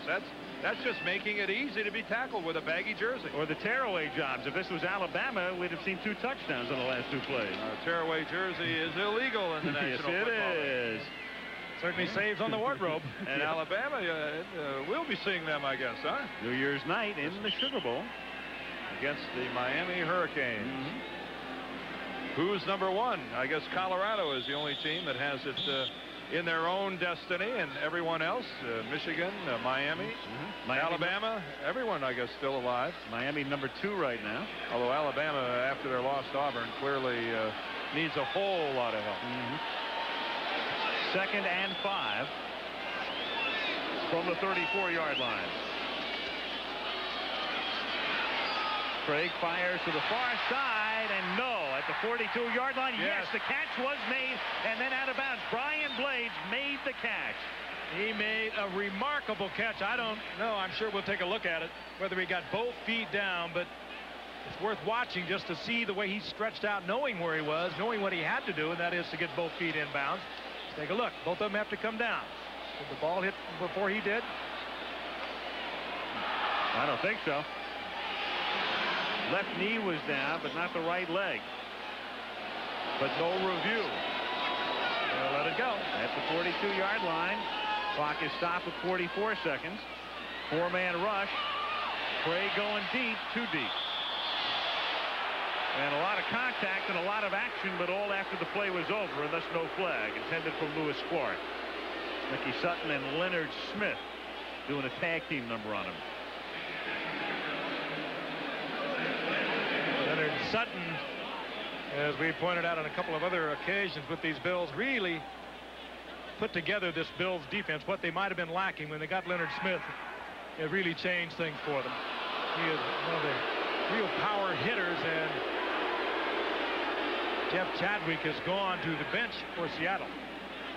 It is Steve Largent who's gone to the bench right now, who hobbled over to the sideline, and timeout is now called by Seattle. And let's take a look at what happened to Steve Largent. Here's the last play. Working against Kirby Jackson, gets tied up with Chadwick there, and now Largent, nothing appeared. He got hung up there with Brian Blades. It did not appear to be anything severe, that he has limped to the sidelines, and now he looks to be all right. What will Steve do next year? We were talking to him before the game. He's already auditioned with NBC and CBS for a prospective analyst job. He still makes his home in Tulsa. Yeah, you can see, you know, a lot of times that's when a player will get hurt. He's looking ahead. He doesn't see his own man coming in there. He didn't see Brian Blades at all. And alertly, it looked like rather than find himself in a compromising position, Largent fell to the ground instead of trying to land in some sort of an awkward situation. As you see, he comes back out and goes back into the Seattle huddle. What a gifted player. Meanwhile, the Seahawks spent the time out there. They are down to just one, with 2nd and 10 upcoming from the 42-yard line. And Krieg firing over the middle. Blades makes the catch. He's to the Buffalo 40, to the 35, and tackled at the 32 by Hagee and Kelso. And again, they are down to just one timeout. They've used it. And they take it right here with 32 seconds. And you hate to leave yourself without a timeout, but that's really the only call that Dave Krieg had. He had to take that timeout there. It would have taken a good 12 seconds or so to get his club up to the line of scrimmage and run a play that would have put you down to 20 seconds or less. So they picked up all this yardage on the pass to Brian Blades. The Buffalo defense playing entirely too soft of an umbrella. Dave Krieg alertly throwing underneath it and letting Blades do something with it. And this has been a very effective drive at the end of the first half by Seattle. As so often you see, when you go with the pass pattern into the middle of a prevent defense, you're going to get big yardage out of it. The team gambling that you'll run out of time, and particularly they're going to gamble when you only have one timeout, that you're going to try to work the sidelines. And that time, Seattle with Brian Blades gets good yardage right up the gut. You know who's been playing a good ball game so far is big Andy Heck. He's been battling Bruce Smith. He's been getting some help, but the big guy from Notre Dame is holding his own against big Bruce. And you can tell because I've barely mentioned Smith's name to this point. And that's the sign of the offensive lineman doing a good job. First down, and it's incomplete. Intended for Williams. Another reason, too, they're taking care of Smith is because he's getting double-teamed a lot. Well, I mean, that's the price you pay. If you're Bruce Smith or you're Reggie White or Howie Long, you're going to get a double team. There's Andy Heck knowing that he has help back to the inside. That's just a fabulous spin move by Bruce Smith. That would have beaten Heck, but there's Edwin Bailey, his guard, helping him out to the inside. Pretty good of Heck, too, when you say, Dan, he protected the outside. That was the only place he could get hurt. That's exactly right. 4 receivers, 3 of them set to the right side on 2nd down from the 32-yard line, and Krieg goes the other way, and it's nearly picked off by Nate Odoms, who was one-on-one with Scansey, and Odoms is shaken up. 24 seconds remaining in the half. Boy, that would have been just a tremendous interception by Odoms. He really had to stretch for the ball and almost looked like he landed on the ball. Made a diving attempt, and so often that will happen, and he is in obvious pain. Let's take a look again. He dives in for the football and either came down on the ball or on his hands that were under his body. Yeah, he lands right on the ball. Right on the top of it. Right on the sternum, and that will take the wind right out of you. Well, even more than that, you could do some ribs on it or some rib cartilage, and he is in obvious pain. So timeout while they work on Odoms. And we have a moment to go back to yesterday at Cleveland Stadium on a frosty day, and particularly frosty for the Browns. Here was James Brooks doing a wonderful job selling the run, flipping it back to Esiason. He finds Tim McGee, and McGee is able to roll into the end zone for the touchdown. The Bengals very much in the hunt in the AFC Central. A game back of Houston right now, 21-0. The final score. Houston on top in the AFC Central by a half game over Cleveland and 1 over Cincinnati. And Cleveland actually playing like a team, Al, that's got one foot in the grave. Looked terrible against Seattle. I mean, looked terrible against the Lions on Thanksgiving Day, and then really pitiful against Cincinnati. Team in trouble, the Cleveland Browns. Meanwhile, you saw Krieg, a milestone on that last pass, the last pass completion, going up and over. And Odoms will be all right. Mark. Odoms will be all right. Had the wind knocked out of him. We'll see him again. Chris Hale replaces him, a rookie out of USC. It'll be 3rd and 10 with no timeouts remaining for Seattle. 24 seconds on the clock. Right now, if they don't move a yard, you're looking at about a 49-yard field goal as Norm Johnson warms up. His longest this season, 50 against San Diego. You saw a quick look at Chris Hale. It will not be lost upon the Seattle coaches that Chris Hale, a rookie, is in there at right cornerback, replacing one of the veteran cornerbacks, and would be surprised if they somehow try to isolate Hale on a receiver and go to him. And they isolate him on Blades with 4 receivers on 3rd down and 10. And Krieg going deep and looking for Blades, and it is incomplete and knocked away, and there is Hale, number 26. It's an age-old rule. If you got a new kid, let's test him, and boy, was Chris Hale up to it. He really was. He had great position in the end zone. He was just behind. Let's take a look at it again. Not big. He's only 5'7", about 160 pounds, number 26, Chris Hale. He was beaten, but this would have had to been an absolutely perfectly thrown ball, and it was an absolutely perfectly thrown ball. That should have been caught. Well, you saw Hale get his hand up and actually got it on the arm of Blades and restricted the catch from that way. It's just good defense and a good throw. Largent spots it for Johnson. This is a 50-yarder. It has the distance, but no. It's wide. And the clock stops with 14 seconds remaining in the half. Let's go back and take a look at the 3rd and 10 play. There's Chris Hale coming in. Boy, Dave Krieg drops it right in there. Bobbled for a moment by Blades, and before he can pull it into his body, Hale strips his arms down. I think we'll get a good look at it here. Actually, Hale actually gets his right hand on the ball. That's a great play by Hale. And that angle is totally different. He didn't interfere with him at all. He got the hand on the football.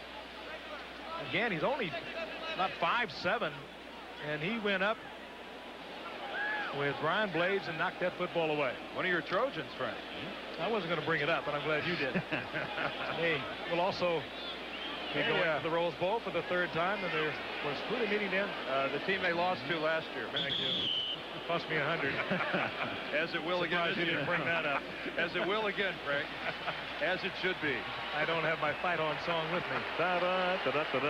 Kneel down by Kelly ends the half.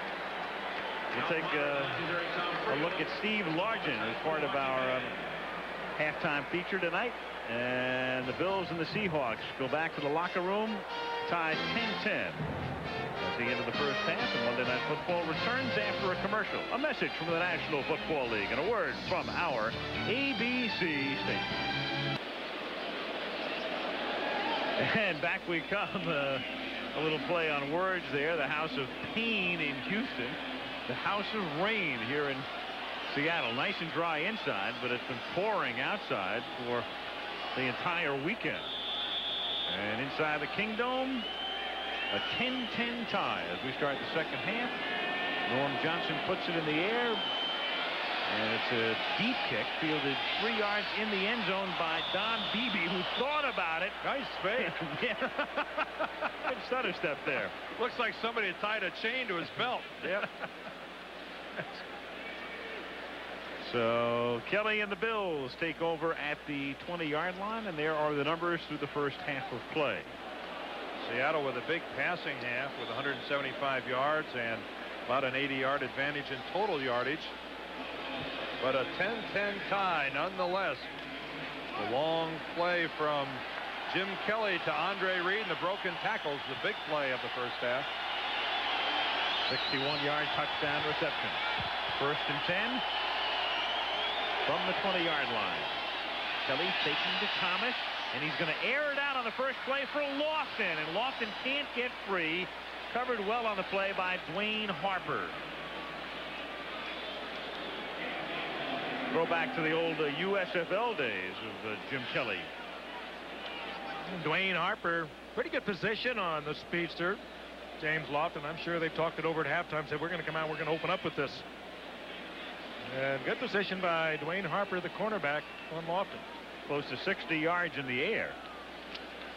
And it'll be 2nd down and 10. And that's a pattern that 5 or 6 years ago, Lofton would have been 3 yards past Harper.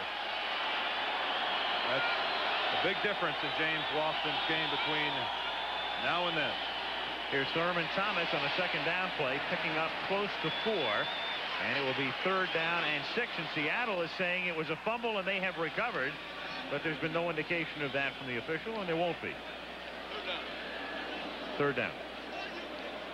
In on the tackle, Jeff Bryant. We mentioned that's a long in the tooth defensive line for the Seahawks. Jacob Green in his 10th year, Joe Nash in his 8th, Jeff Bryant in his 8th. 3rd and 6 from the 24-yard line. Kelly is 3 out of 11. 4 out of 12 now, and a 1st down as Reed gets thrown out of bounds by Patrick Hunter. At the 43-yard line, there is a flag down back at the 13-yard line. It had nothing to do with the end of the play. Well, yeah, I believe it. It almost looked like Hunter made a shot out of bounds, but this is a flag clear back. The flag's actually laying at the 13. Yep. Hunter took a real shot at Reed when he was out of bounds. The flag is 11 yards behind the line of scrimmage. Offensive hold, number 69. Unsportsmanlike conduct, number 67 on the defense. Replay the down. Seattle was in a prevent defense, 4 down linemen. They did a little stunt over in the right side, and they picked up Wilford on the hole. Yeah, there's Rufus Porter. This is Porter right here. He's working against Will Wolford. Let's take a look at that. Rufus Porter with 10 sacks on the year already, and Wolford there with the left arm, the way he reaches out and holds. Boy, that's a major league hold on Rufus Porter, keeping him from getting anywhere near Jim Kelly. But then a personal foul called downfield against Patrick Hunter, and thus no play. Let's do it again. So you can wipe out a 19-yard pickup, and back we come to 3rd and 6 from the 24-yard line. Kelly protected well, and a wobbly pass is nearly intercepted, and all James Jefferson could see was 6 points. I think that ball was too ugly to intercept. It's tough to catch a ball that's going end over end. Jefferson not able to handle the knuckleball. That's a there's a pitch that any of the old knuckleballers would have been proud of. Ooh. And again, I hearken back to what Chuck Knox said. Add one more. This is a secondary that only had 6 interceptions coming into this game. Robinson had 1 in the first half, but that's a dismal total for a secondary. Kid's kick is fielded at the 38-yard line by Hollis, who eludes the first man and brings it back out to the 45-yard line. He eluded Steve Tasker, 7-yard run back, ball at the 45 with 13:47 to play in the 3rd quarter in Seattle. Well, there it is. Last week in the revised tally, it was Dan destroying Simpson and Rashad. You're big in the Northwest. Needless to say, a very intelligent and discriminating audience here in Seattle. No wonder they're such excellent football fans. Recount. Yeah, recount is right. Seattle takes over after the punt at the 44-yard line. And Krieg goes right to the air and has it intercepted at the 40-yard line by Art Still, who takes it to the 30. The defensive end, Art Still, and Craig can't believe it. This is shades of Phil Simms yesterday, throwing it right to Clyde Simmons. Still had to catch this one. No way he could avoid it. Hit him right smack in the numbers, and again, put that one in your litany of what's gone wrong. Watch Art Still there to the right of your screen, working on on Mike Wilson rather, and just takes a little step to the right. It finds the ball right in his chest. Art Still has been in the National Football League since 1978, and that's his first career interception. Oh, he's never had a quarterback throw it right to him before. Here's Thomas, and he is dragged down. He didn't want to make Craig look bad. M.L. Johnson makes the tackle. Art Still, his career resurrected after all of those years in Kansas City. Some thought he was finished. Marv Levy, who drafted Still. He was the second player taken in the draft when Marv Levy had the first-round pick back in 1978. And we've got an injured Buffalo Bill, and that is Thurman Thomas, who is the man shaken up. So here is the workhorse, the durable key to their attack thus far this season, with what he has done on the ground and as a receiver as well. In a very anxious moment for the Buffalo Bills. It looks like they're looking at something with the legs. Can't tell if it's an ankle or a toe or a knee, or tough to tell. Let's take a look at it if we could. There's Thurman Thomas, and as he gets brought down by a couple of Bills, Jeff Bryant, M.L. Johnson, Joe Nash in there.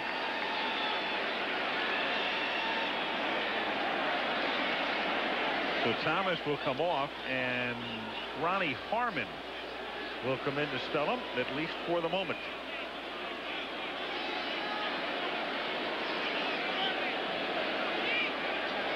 Heavily padded, as you could see, the left leg, so it could be aggravated, something that he had hurt before coming into tonight. He had a huge pad on that left calf, and coming down on top of it, Joe Nash and M.L. Johnson. Now, they don't lose a whole lot with Ronnie Harmon in there, because he used to be the starter before Thurman Thomas was drafted 2 years ago. So he knows what it's all about back there. 2nd and 8 from the 28-yard line. Harmon out into the pattern, and they swing it out to Harmon, and he takes it down to the 23-yard line, where he is 3 yards shy of the first down. Patrick Hunter makes the tackle. Harmon, a good receiver, perhaps a better receiver than he is a running back. They use him many times as a flanker. This time he's the checkoff man. Kelly looks downfield, nothing happening down there, and goes to Harmon, and a good open field tackle by Hunter. They are working on the left leg now of Thurman Thomas. Harmon making his 20th catch of the season. 3rd and a long 2 at the 22. And Kelly will go up top to try to get it, and the pass is incomplete, intended for Lofton. And in comes Norwood now for what will be close to a 40-yard attempt. Well, James Lofton running a full-blown slant to the inside. Jim Kelly anticipating Lofton to sit down and run a curl. And by the look of frustration on the part of James Lofton after the play, you kind of sense that he made a mistake. They read two different defenses. Yep. 40-yard attempt for Norwood. Kid to hold. Snap is good, so is the spot, and so is the kick. And the Buffalo Bills, for the first time in the game, take the lead. That's one of the problems with the modern passing game, where it's all sight adjustment. Quarterback sees one thing, the receiver sees another. But this is easy to see, right down the middle. Seahawks led 10-0. That was the score at the end of the first quarter. It was 10-10 at the half. 2 more Norwood field goals. He has 3 in the game, have given the Bills a 6-point lead. And Kevin Harmon is back to receive, along with Hollis, as Norwood will put it in the air. 6:40 to go in the third quarter. David Hollis out past the 20. and pays for it. And his forward progress has him out to about the 24-yard line. Well, clearly the San Francisco 49ers, the class right now of the NFC. Denver with the best record in the AFC, but it appears we're at this point of the season heading for maybe a Buffalo-Denver showdown in the AFC Championship game. What do you guys think? And of course the home field advantage still up for grabs. Buffalo surprisingly having a tough time here tonight. I mean, they've had a couple of turnovers deep into Seattle's territory. They had great field position, and they've had to settle for 3 field goals down there. And Seattle doing a fine job defensively. It's going to be hard, though, for Buffalo to unseat Denver from having the home field advantage, because Buffalo would have to finish a game ahead of Denver because of that Denver win in Buffalo at the beginning of the season. So, by and large, you'd have to say that it's going to be Denver's job at home as long as they keep winning. One of those terrifying figures about Denver in playoff games at home. We've talked about a couple of weeks ago when they were playing Washington, almost unbeatable in playoff competition at Denver. That's Darren Miller, who is the injured Seahawk. As play will resume at the 24-yard line.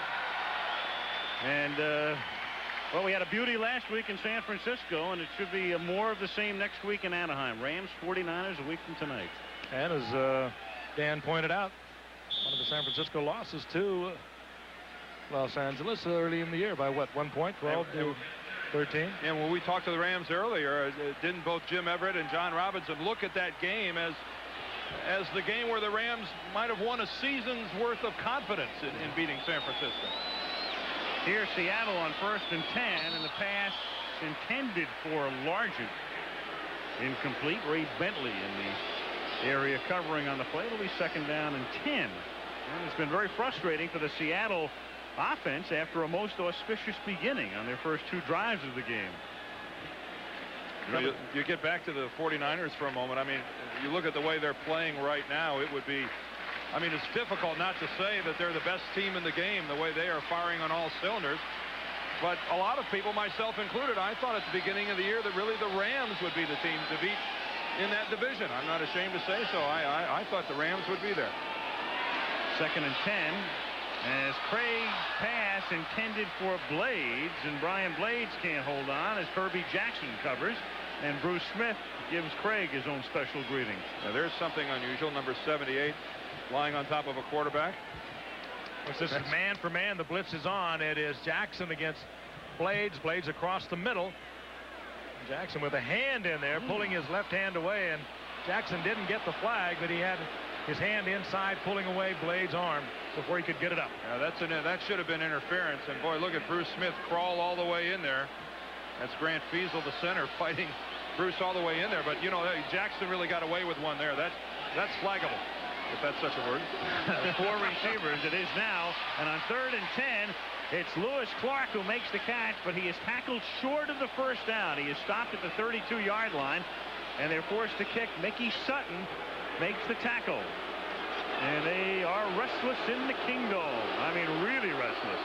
Well, they're wondering why you throw a 3-yard pattern when you need much more than that to get the 1st down. And Mickey Sutton, one of the better tacklers in the Buffalo secondary. He's made a couple good open field stops tonight. He was there, had the good coverage, and he gave it up. He knew how much room he had, and he took advantage of it. Ruben Rodriguez to punt. LaBelle snapping again. This time the snap is good. And the kick is a good one. It backs Sutton up to the 21-yard line. And he brings it back out to the 30. Tackled by Glasgow. Rodriguez's boot that time 46 yards. And we have 5 minutes and 24 seconds remaining in the 3rd period. Boy, that's a face mask. Looked like there was a face mask on that last kickoff return by Glasgow. We're seeing some guys get away with some penalties. There's that left hand of Nesby Glasgow. Ooh, yeah. Right on Sutton's face mask. Spun him around like a top. Yeah, he went down without even being hit. That's where that's so dangerous when you get that hit yanked like that. That's why they try to enforce that face mask. A player is very vulnerable. 1st and 10 from the 30. Here's Thurman Thomas behind Kinnebrew. And he takes it out to the 34-yard line. Woods and Glasgow converge on the tackle. Boy, old Howard, the House Ballard at right tackle that time, must have been looking for a payback on Jacob Green. He takes Jacob Green only about 10 yards away and puts him on his back. At about this point, I think the strength and power of that big offensive line of Buffalo is beginning to tell on, well, frankly, a very old Seattle front three. Crowd is doing the wave. The reason for the noise is Thomas takes it out to the 39-yard line. M.L. Johnson in on the tackle. It'll be 3rd down and 1. Yeah, you make a good point, Frank, about the offensive line of Buffalo. They're giant. They've got a nice blend of youth and experience, and they are capable of just hammering it out. You got big backs in there. Got guys like Mueller and Kennebrew that'll slam it to you, and then the quickness with Harmon and Thomas. It's a very nice mix when Buffalo wants to run the ball. 3rd and 1. Meanwhile, the look of a crowd whose team is 4-8, amusing themselves with a wave. This is a great football town. 3rd and 1 from the 39-yard line. Kelly off the play fake. Going deep, but too deep, intended for Butch Roll. Roll, a tight end who caught a touchdown pass last week against Cincinnati. And his only reception of the season. You have the second best rushing team in the NFL, and you have a 3rd down and 1, and you get gimmicky with the receivers only caught one all season long, and 4th throw actually by Kelly, but now they're going to have to turn the ball over to Seattle. Oh, that's just a misfire by Jim Kelly. That's almost thinking too much. Had a guy too wide open and tried to touch it in there too much. John Kidd to punt. High floater. Fair catch is called for. David Hollis makes it at the 26-yard line, and from there will Seattle begin its next drive. 3 minutes and 49 seconds remaining in the 3rd quarter. Kelly upset with himself.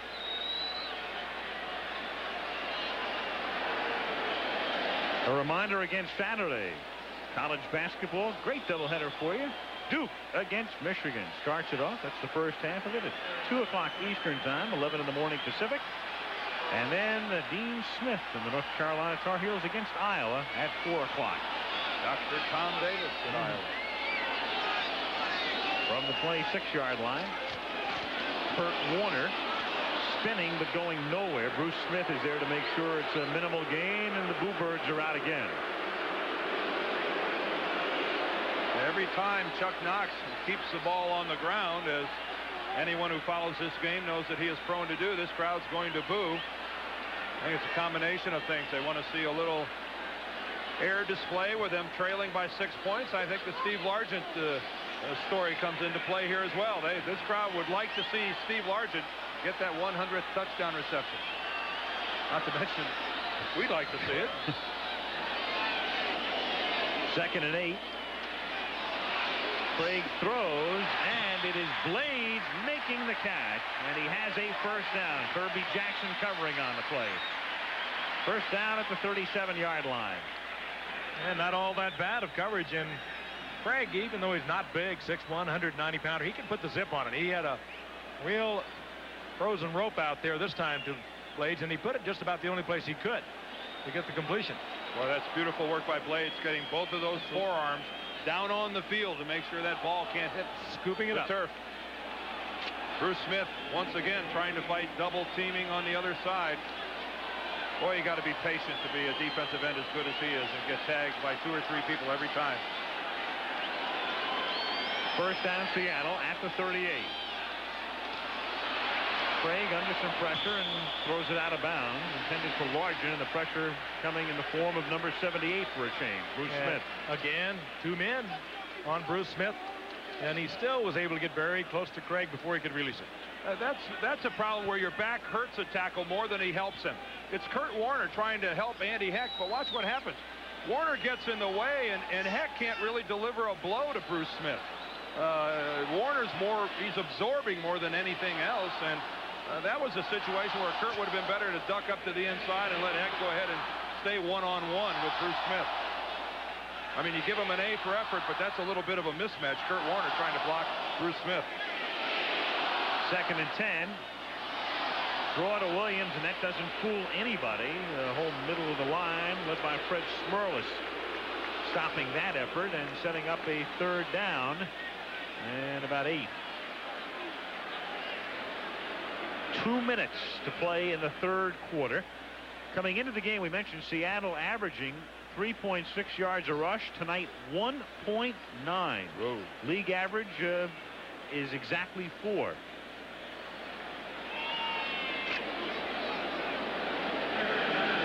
Third down, call it 9 from the 39.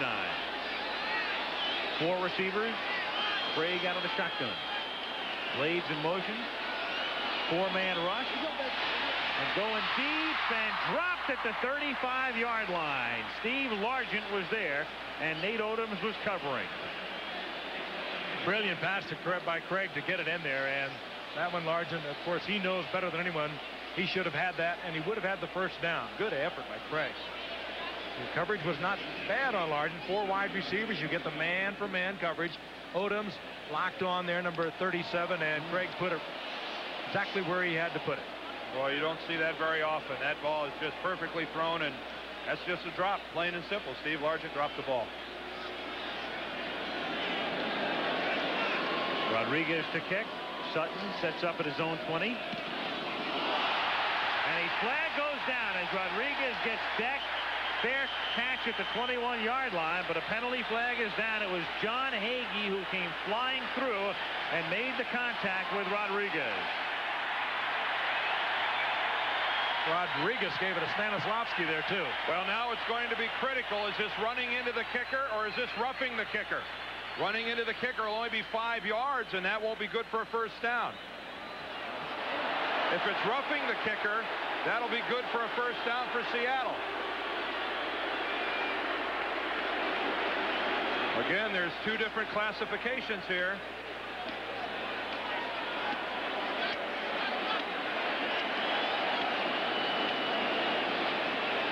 The Bills could also be contending that he got a piece of the ball.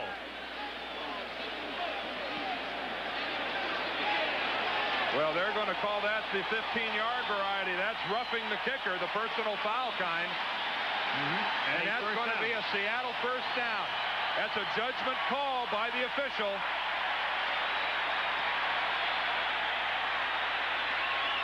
Marv Levy protesting. Hagee protesting that he was not intentionally Hagee's the 2nd guy in. Now he goes ahead. The question is going to be is whether or not Patrick Hunter pushed Hagee. I'm sure Hagee was saying into exactly Rodriguez. that. And if you block him into the kicker, there is no foul.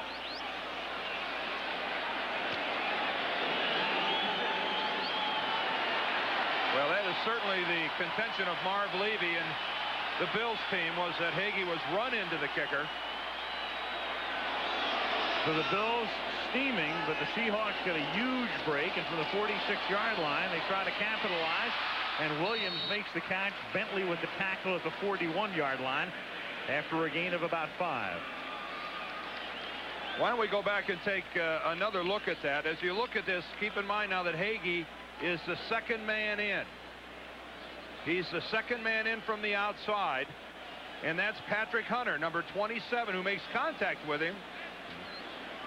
That's, you know, you see Hunter with his hands on his back, and there's no question that he was pushing him, but I don't know that he pushed him hard enough to make contact where there wouldn't have been contact anyway.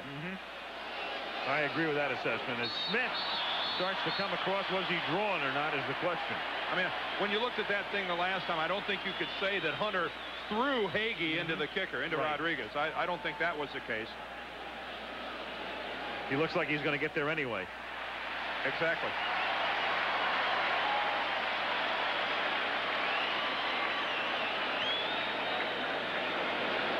Again, in an Elway-like move here for Krieg, that head bob creates the encroachment. One thing to keep in mind, though, is that the quarterback, when he does this, is supposed to remain stationary. Well, that wasn't exactly what I'd call a head bob. He jutted his chin, clearly. John Elway getting quite a reputation for this. It's been going on for a long time, however, and if you particularly get somebody like a Bruce Smith who comes off that line so quickly, and every now and then you can catch him with it. I don't know when they changed the rule, but remember, Frank, in the old days, I mean, that quarterback was allowed to he was allowed to bend at the waist and jerk his upper body, and it was a free-for-all. If you're a defensive lineman, then it was a lot easier to judge. You just were careful every time. From the 36-yard line, John L. Williams ending the quarter with a 1-yard pickup to the 35-yard line. And this crowd just doesn't want to see anything involving the running game. And so the third quarter will expire at the Kingdome. 16-10, Buffalo on top. And ABC's Monday Night Football returns after this from our ABC station. Soviet fighter.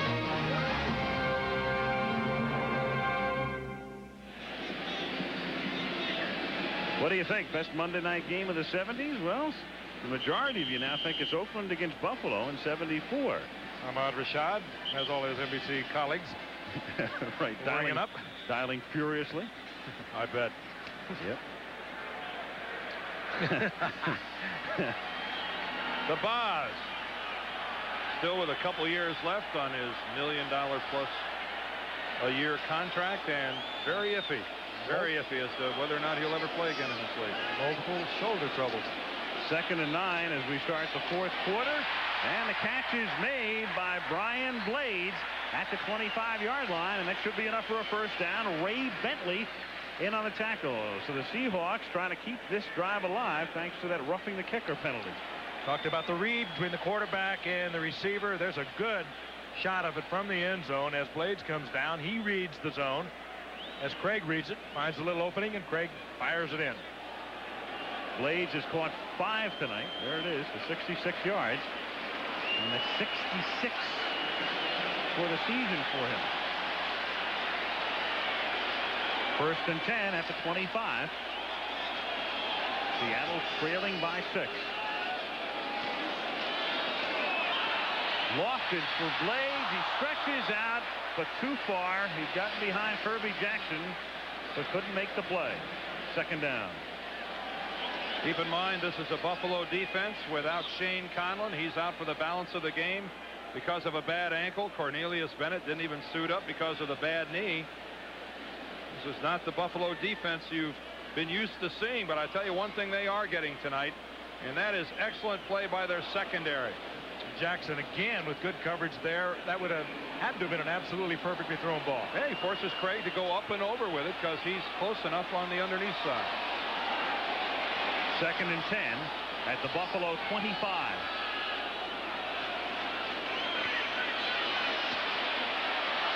And again, too deep. Largent had broken the pattern off at the 10-yard line.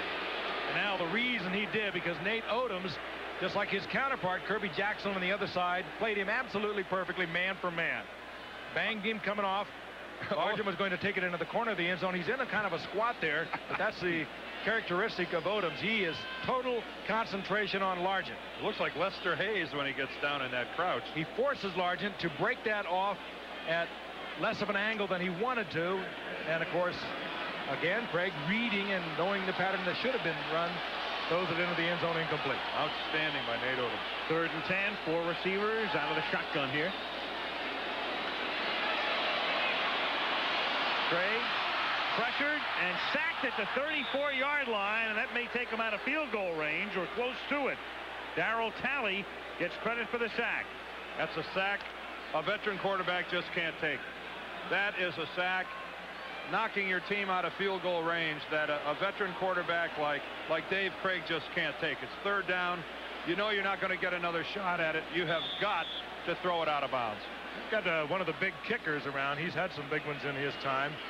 Johnson, we watched him tonight kick the ball deep into the end zone, but you're right, he took him away from what would have been a 42-yard field goal to one that is really right at the edge of his range. Career high is 54. This would be a 53-yard attempt as Largent puts it down. And the kick is wide, so Johnson misses again. And we have 13:26 to play in the fourth quarter. And the Seahawks have been shut out since the first period. So they cannot capitalize on roughing the kicker, and Buffalo gets the ball back. The NFC West, but the Everett and Anderson Express has the Rams close behind. They meet next week on ABC Sports. As you look at Ted Marchibroda, the offensive coordinator, the Bills have not been shut out in the fourth quarter in the last 23 regular season games. How unique is that? Well, there's the NFL record. New England in 85 and 86 holds the mark at 24. So Buffalo can tie it by putting points on the board tonight. They have it at the 34 after the missed field goal. And here's Thomas breaking it for a first down all the way to the Hawk 48-yard line, where Darren Como makes the tackle after a 17-yard gain. Boy, that's just tremendous blocking on the right side of the Buffalo line. Again, it's Howard Ballard, number 75, the right tackle. He just buries Jacob Green to the inside. Joe Nash sealed off. And then it's Larry Kinnebrew again with the lead block. You see number 70, Joe Devlin, all the way down the field with his man. That's just dominating the line of scrimmage by the Buffalo Bills. From the 49-yard line, here's Thomas. And he squirts through for a gain of 3 to the 46. That's just a mirror of the play they ran a moment ago, trying it over on this side. And this time Seattle cuts it off for a couple of yards, but it's been effective all night long. The straightaway zone blocking, and the big Larry Kinnebrew leading the way. 2nd and 8. Buffalo at the Seattle 47. 12:15 remaining. Thomas again, and this time he can't get out of the backfield. Number 92, David Wyman, coming up to stop him.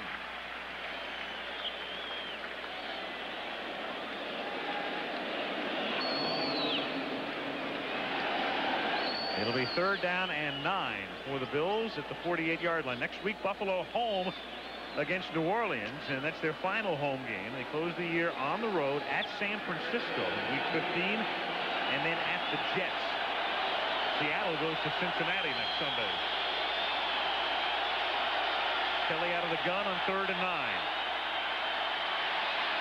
Fires over the middle and knocked down. Reaching over is Dwayne Harper to break up what would have been a Flip Johnson reception. Oh, we've seen some superb corner play tonight on the part of Kirby Jackson and Odoms for Buffalo, and Dwayne Harper with another great play. He's made a couple tonight also. And Patrick Hunter has been there. Hunter. We have seen some excellent play in the secondary. But look at the timing that time by Harper. Boy, he reads the break by Johnson, and then, boy, he couldn't have timed it any better. Stays away from the interference. Kidd to kick.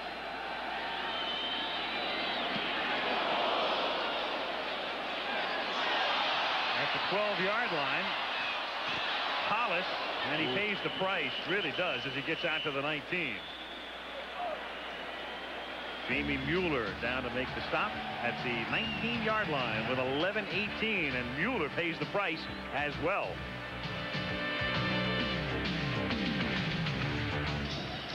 Jamie Mueller is dangerous on special teams.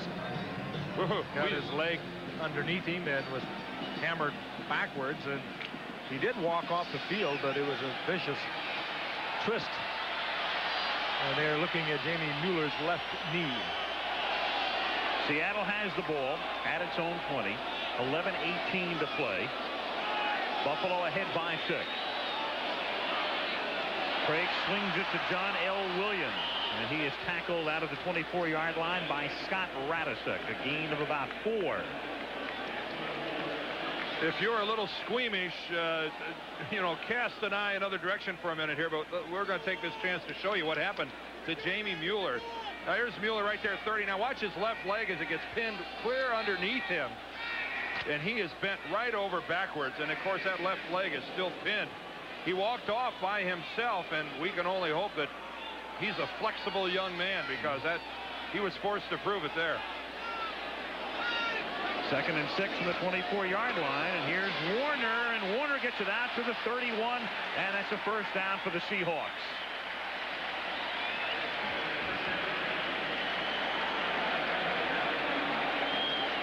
Seattle, 10 points tonight early on.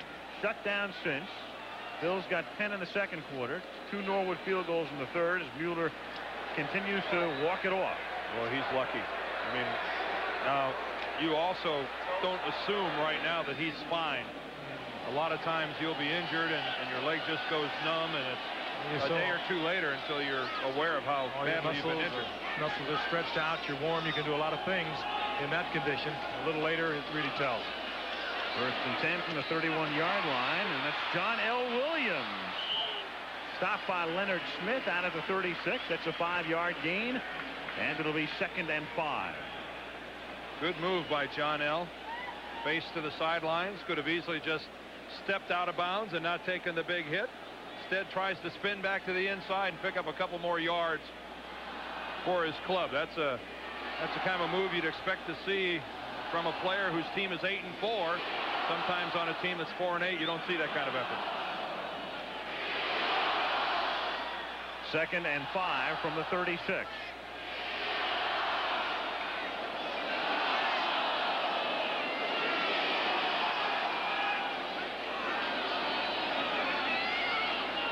Krieg for Blades, and he can't hold it at the 45-yard line. Good tight coverage by Kirby Jackson on the play. 3rd and 5 now. Been that way all night. It was a good read by Krieg. He read the blitz and he changed the play at the line of scrimmage. He knew he was getting individual coverage. He knew the Blades was going to be all alone on Jackson. He changed the play, and it was just fine coverage again by Kirby Jackson. Yeah, the Blades should have caught it as well. Absolutely. I mean, Krieg delivered a good ball. 3rd and 5. Blades and Largent both go to the left. Largent has not caught a pass since the 3rd play of the game. His only reception of the night. Krieg looking to the right and nearly has it intercepted. It was knocked down by Leonard Smith. Intended for Jeff Chadwick. That time you just change the coverage. You give Krieg a different look. You get double coverage out on the wide receiver. The passing game of Seattle does not appear to be mystifying the pass defense of the Buffalo Bills. These guys are covering the Seattle receivers like they're being shown the play in advance. I was going to say, like they're in the huddle. They seem to know exactly where it's going. Ruben Rodriguez. Rush was on. He gets it away. It's a line drive end over end. Taken at the 26-yard line. Mickey Sutton. And a good run back for Sutton as he takes it into Seattle territory and tackled at the 48-yard line by Darren Como. And here's a guy they plucked off the waiver wire. Released by Green Bay. Mickey Sutton doing it all tonight. Fine all-around game.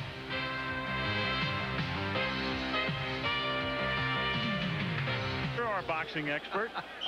Here are a couple of early season combatants. Tom Bresnahan on the left, Nick Nicolau on the right, and as sometimes assistant coaches are prone to do, they got in a little skirmish. Bresnahan is the offensive line coach and a guy really responsible for a lot of the rejuvenation of the Bills running attack. Here's Kelly on first down from the 48, and somehow, some way, he's able to fire it in between the defenders and into the arms of Keith McKellar.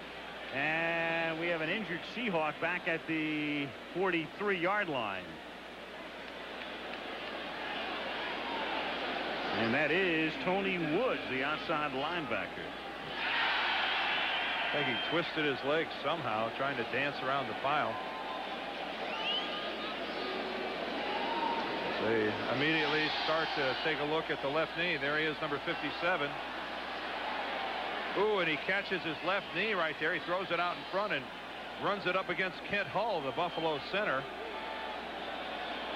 lot of times that causes a hyperextension of your knee. It gets knocked backwards a little bit while your foot's planted.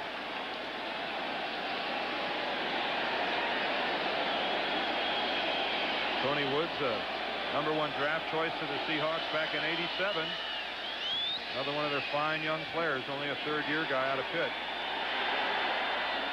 And it looks like he's wounded but not hopefully not too seriously, as he's walking off, able to put weight on his leg.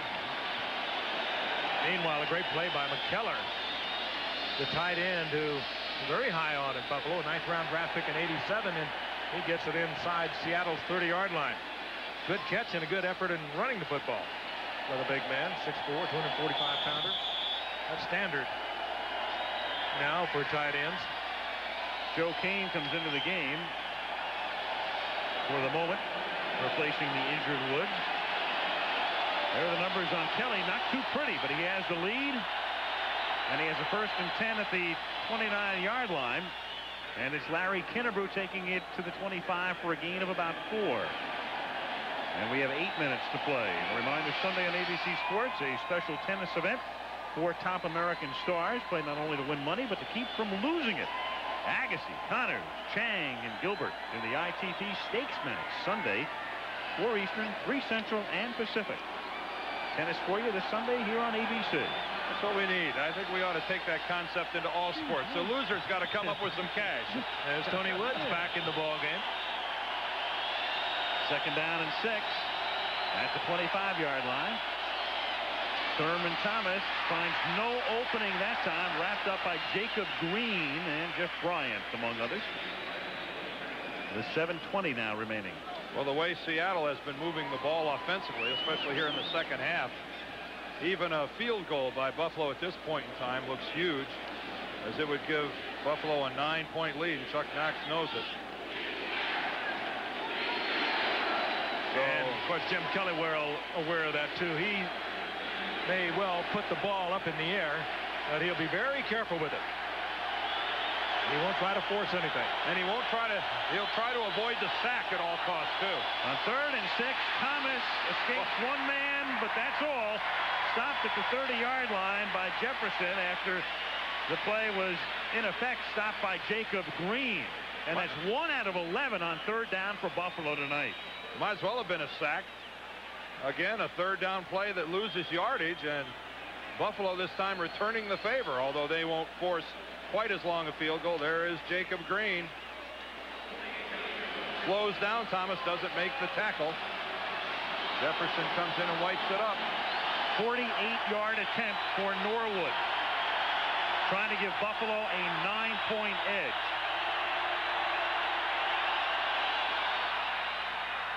And he's wide this time.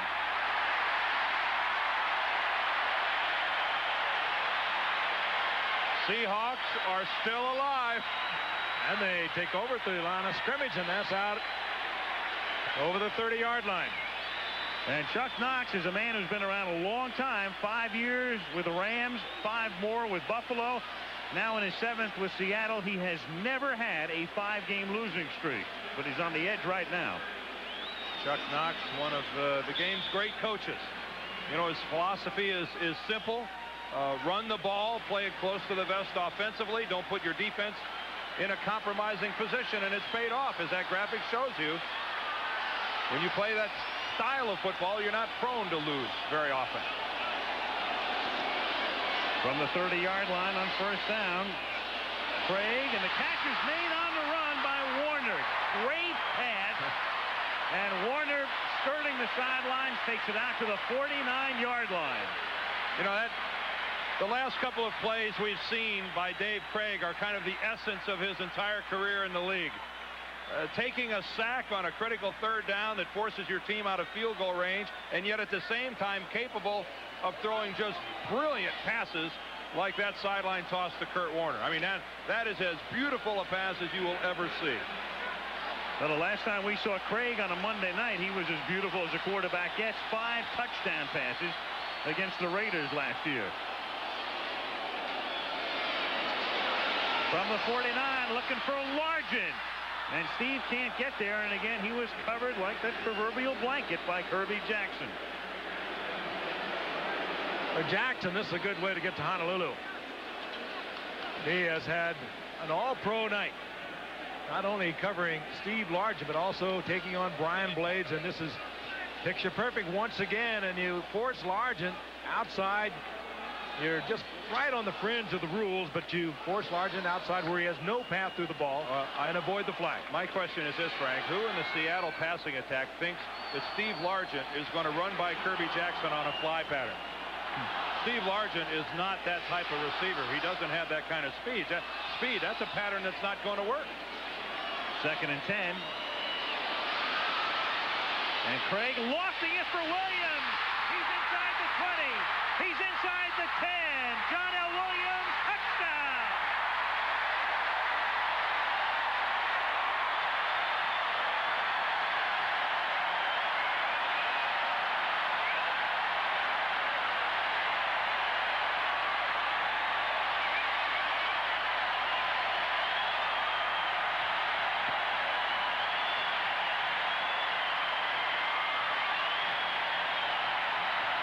Same pass he had just thrown to Warner.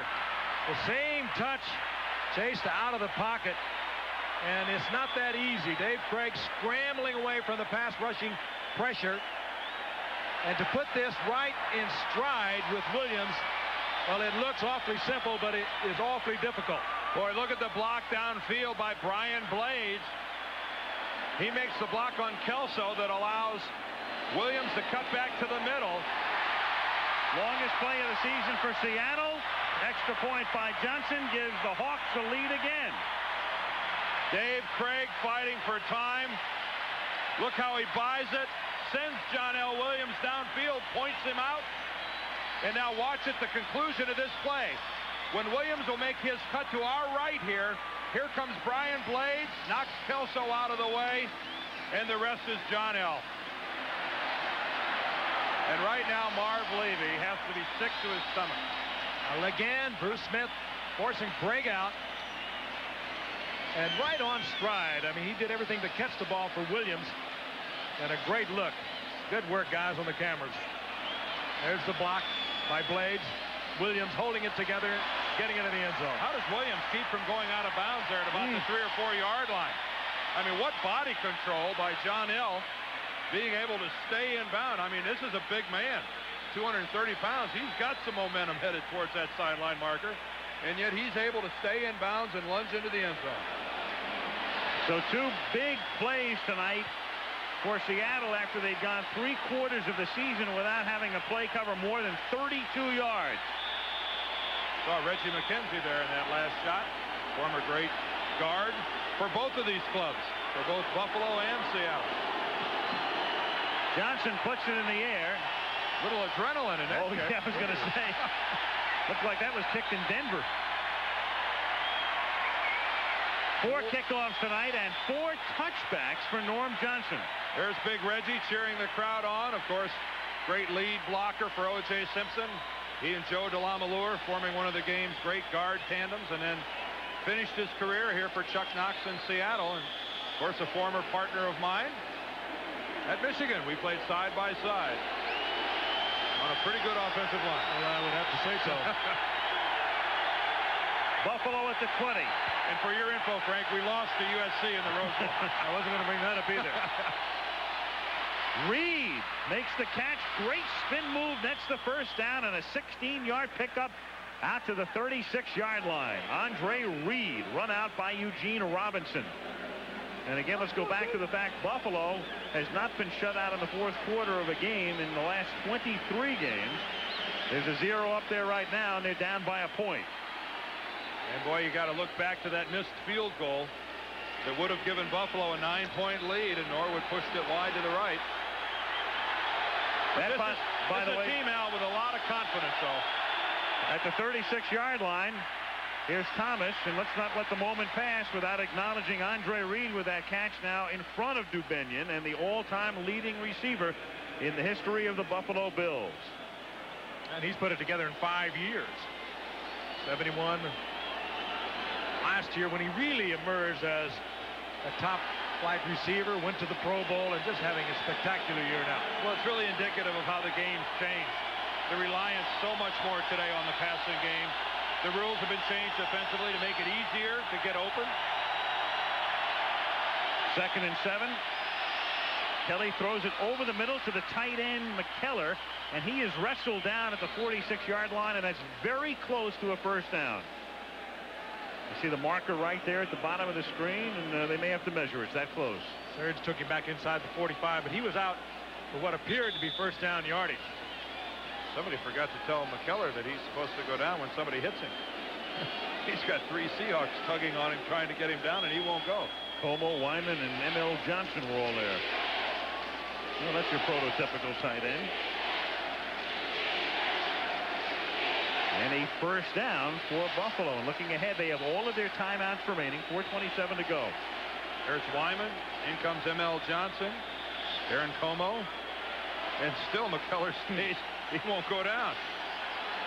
You like to see it. You like to see it.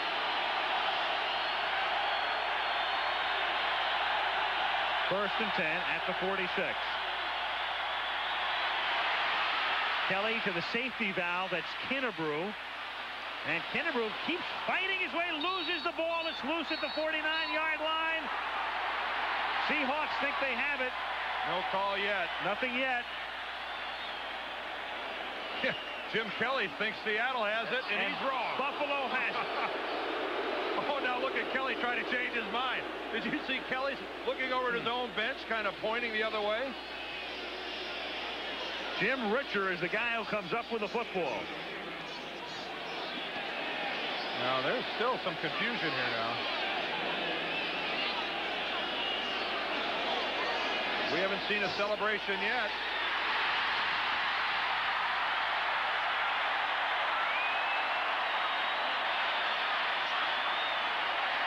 Now we get a wild celebration on the part of the Seahawks. Let's get the Still word nothing official from Haggerty. He's going to tell us. We hope. Yep. Oh, first down. It is Seattle's ball. Kinnebrew trying to pick up extra yardage. That's Jeff Bryant. There's the ball. It's on the field. The ball is underneath Jeff Bryant. Boy, does it attract a crowd. Well, there was initially a signal that it belonged to Buffalo, but that was reversed. There's the ball down. M.L. Johnson is the guy who's on top of it eventually. There he is, cradling it. Richer wrestles it away from him, but after Johnson had recovered it.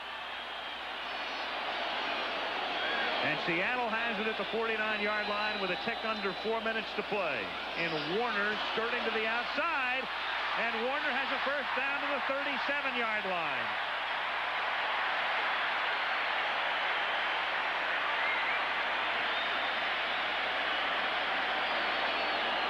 And now Seattle's put Buffalo in a position where the Bills are going to eventually have to take their timeouts on defense. Clock running, 3:33 to play. Well, you're not going to take your timeouts when they run one play and pick up another first down. They're going to have to see some light at the end of the tunnel. They're going to have to stop them defensively.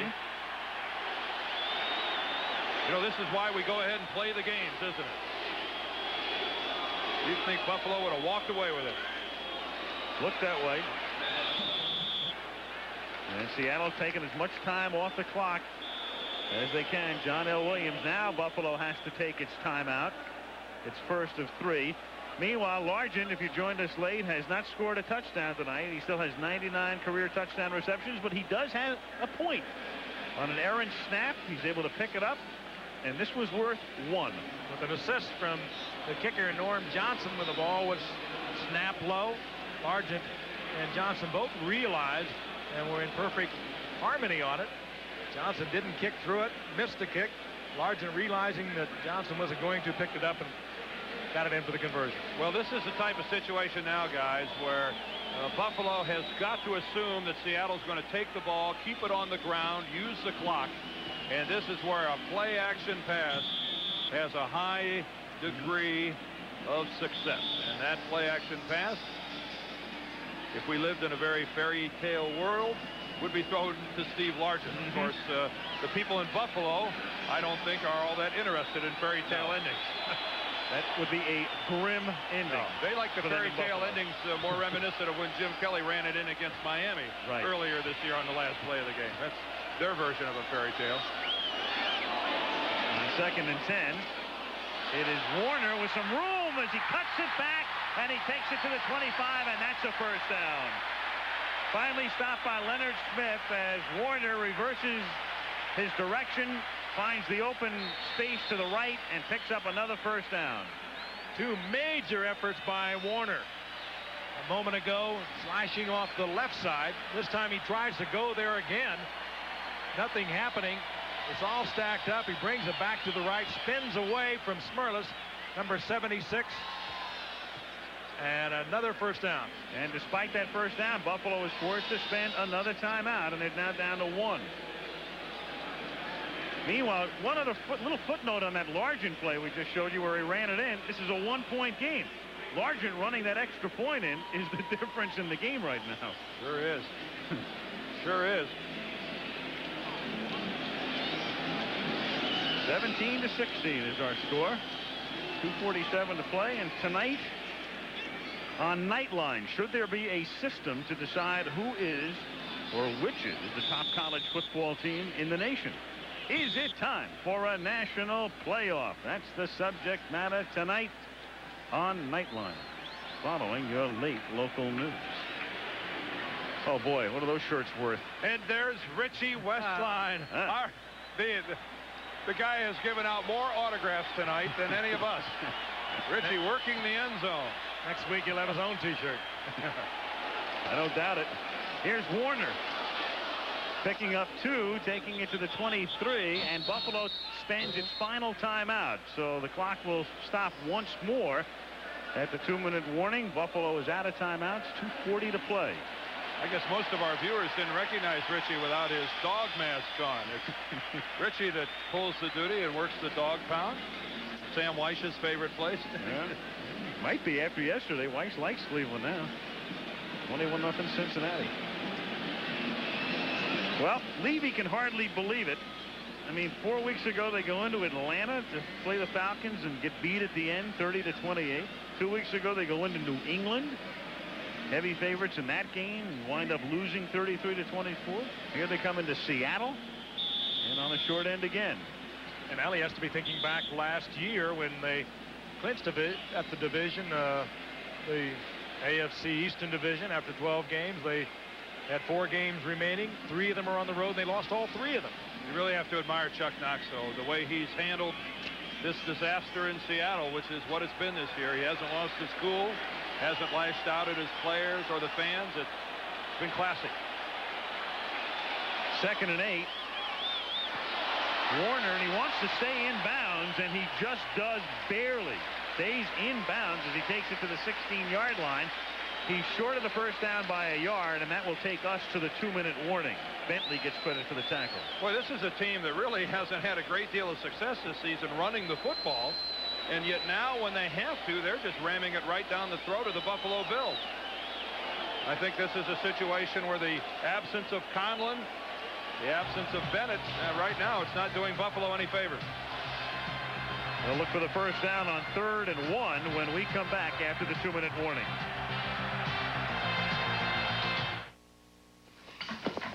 Look at the vote tally. Best game of the 70s. The majority of you favoring Oakland against Buffalo back in '74. And tonight, Buffalo live, down by a point. 2 minutes to go. It's as simple as this. 3rd and 1. Seattle gets the first down here. They can run the clock out.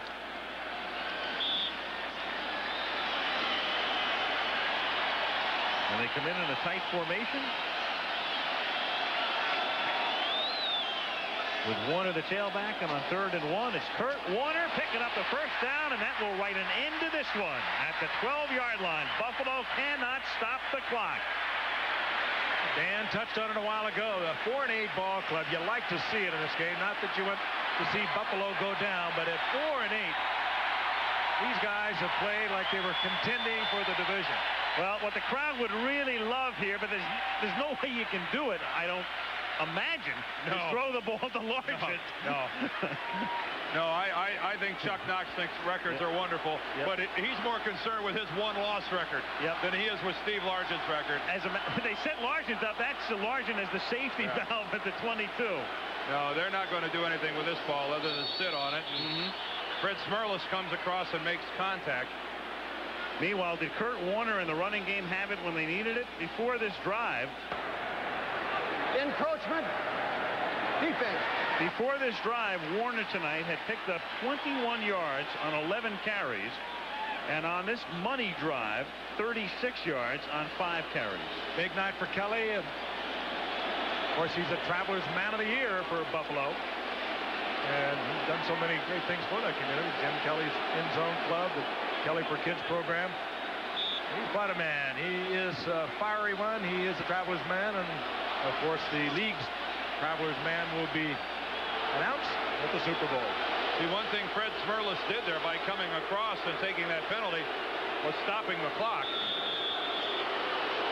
Now, looking at the standings in the AFC East right now, Buffalo will lead Miami by a game, but there's Ken Behring, the Seattle owner, congratulating Chuck Knox. There it is. In effect, though, Buffalo has a larger advantage because they have beaten Miami twice. So were they to finish with the same record, Buffalo would win the East. So it's like having a 2-game advantage over the Dolphins, in effect, with 3 weeks to go. But again, Buffalo losing 3 of their 4 last year. Home for New Orleans, then they're in San Francisco, and then at the Jets. This will be the final play of the game, and wouldn't you know it, for the first time in 24 games, Buffalo does not score a point in the 4th quarter. They had a chance to tie the NFL record and couldn't. And that 0 on the board spells a 0 for the night for the Buffalo Bills. So the Bills and their road woes continue. They will not be known when the season is over as road warriors. It's road woes more than anything else. 10 weeks, they've won 6, lost 4. They've won 6 at home, and they've lost 4 on the road. Well, gentlemen, we shall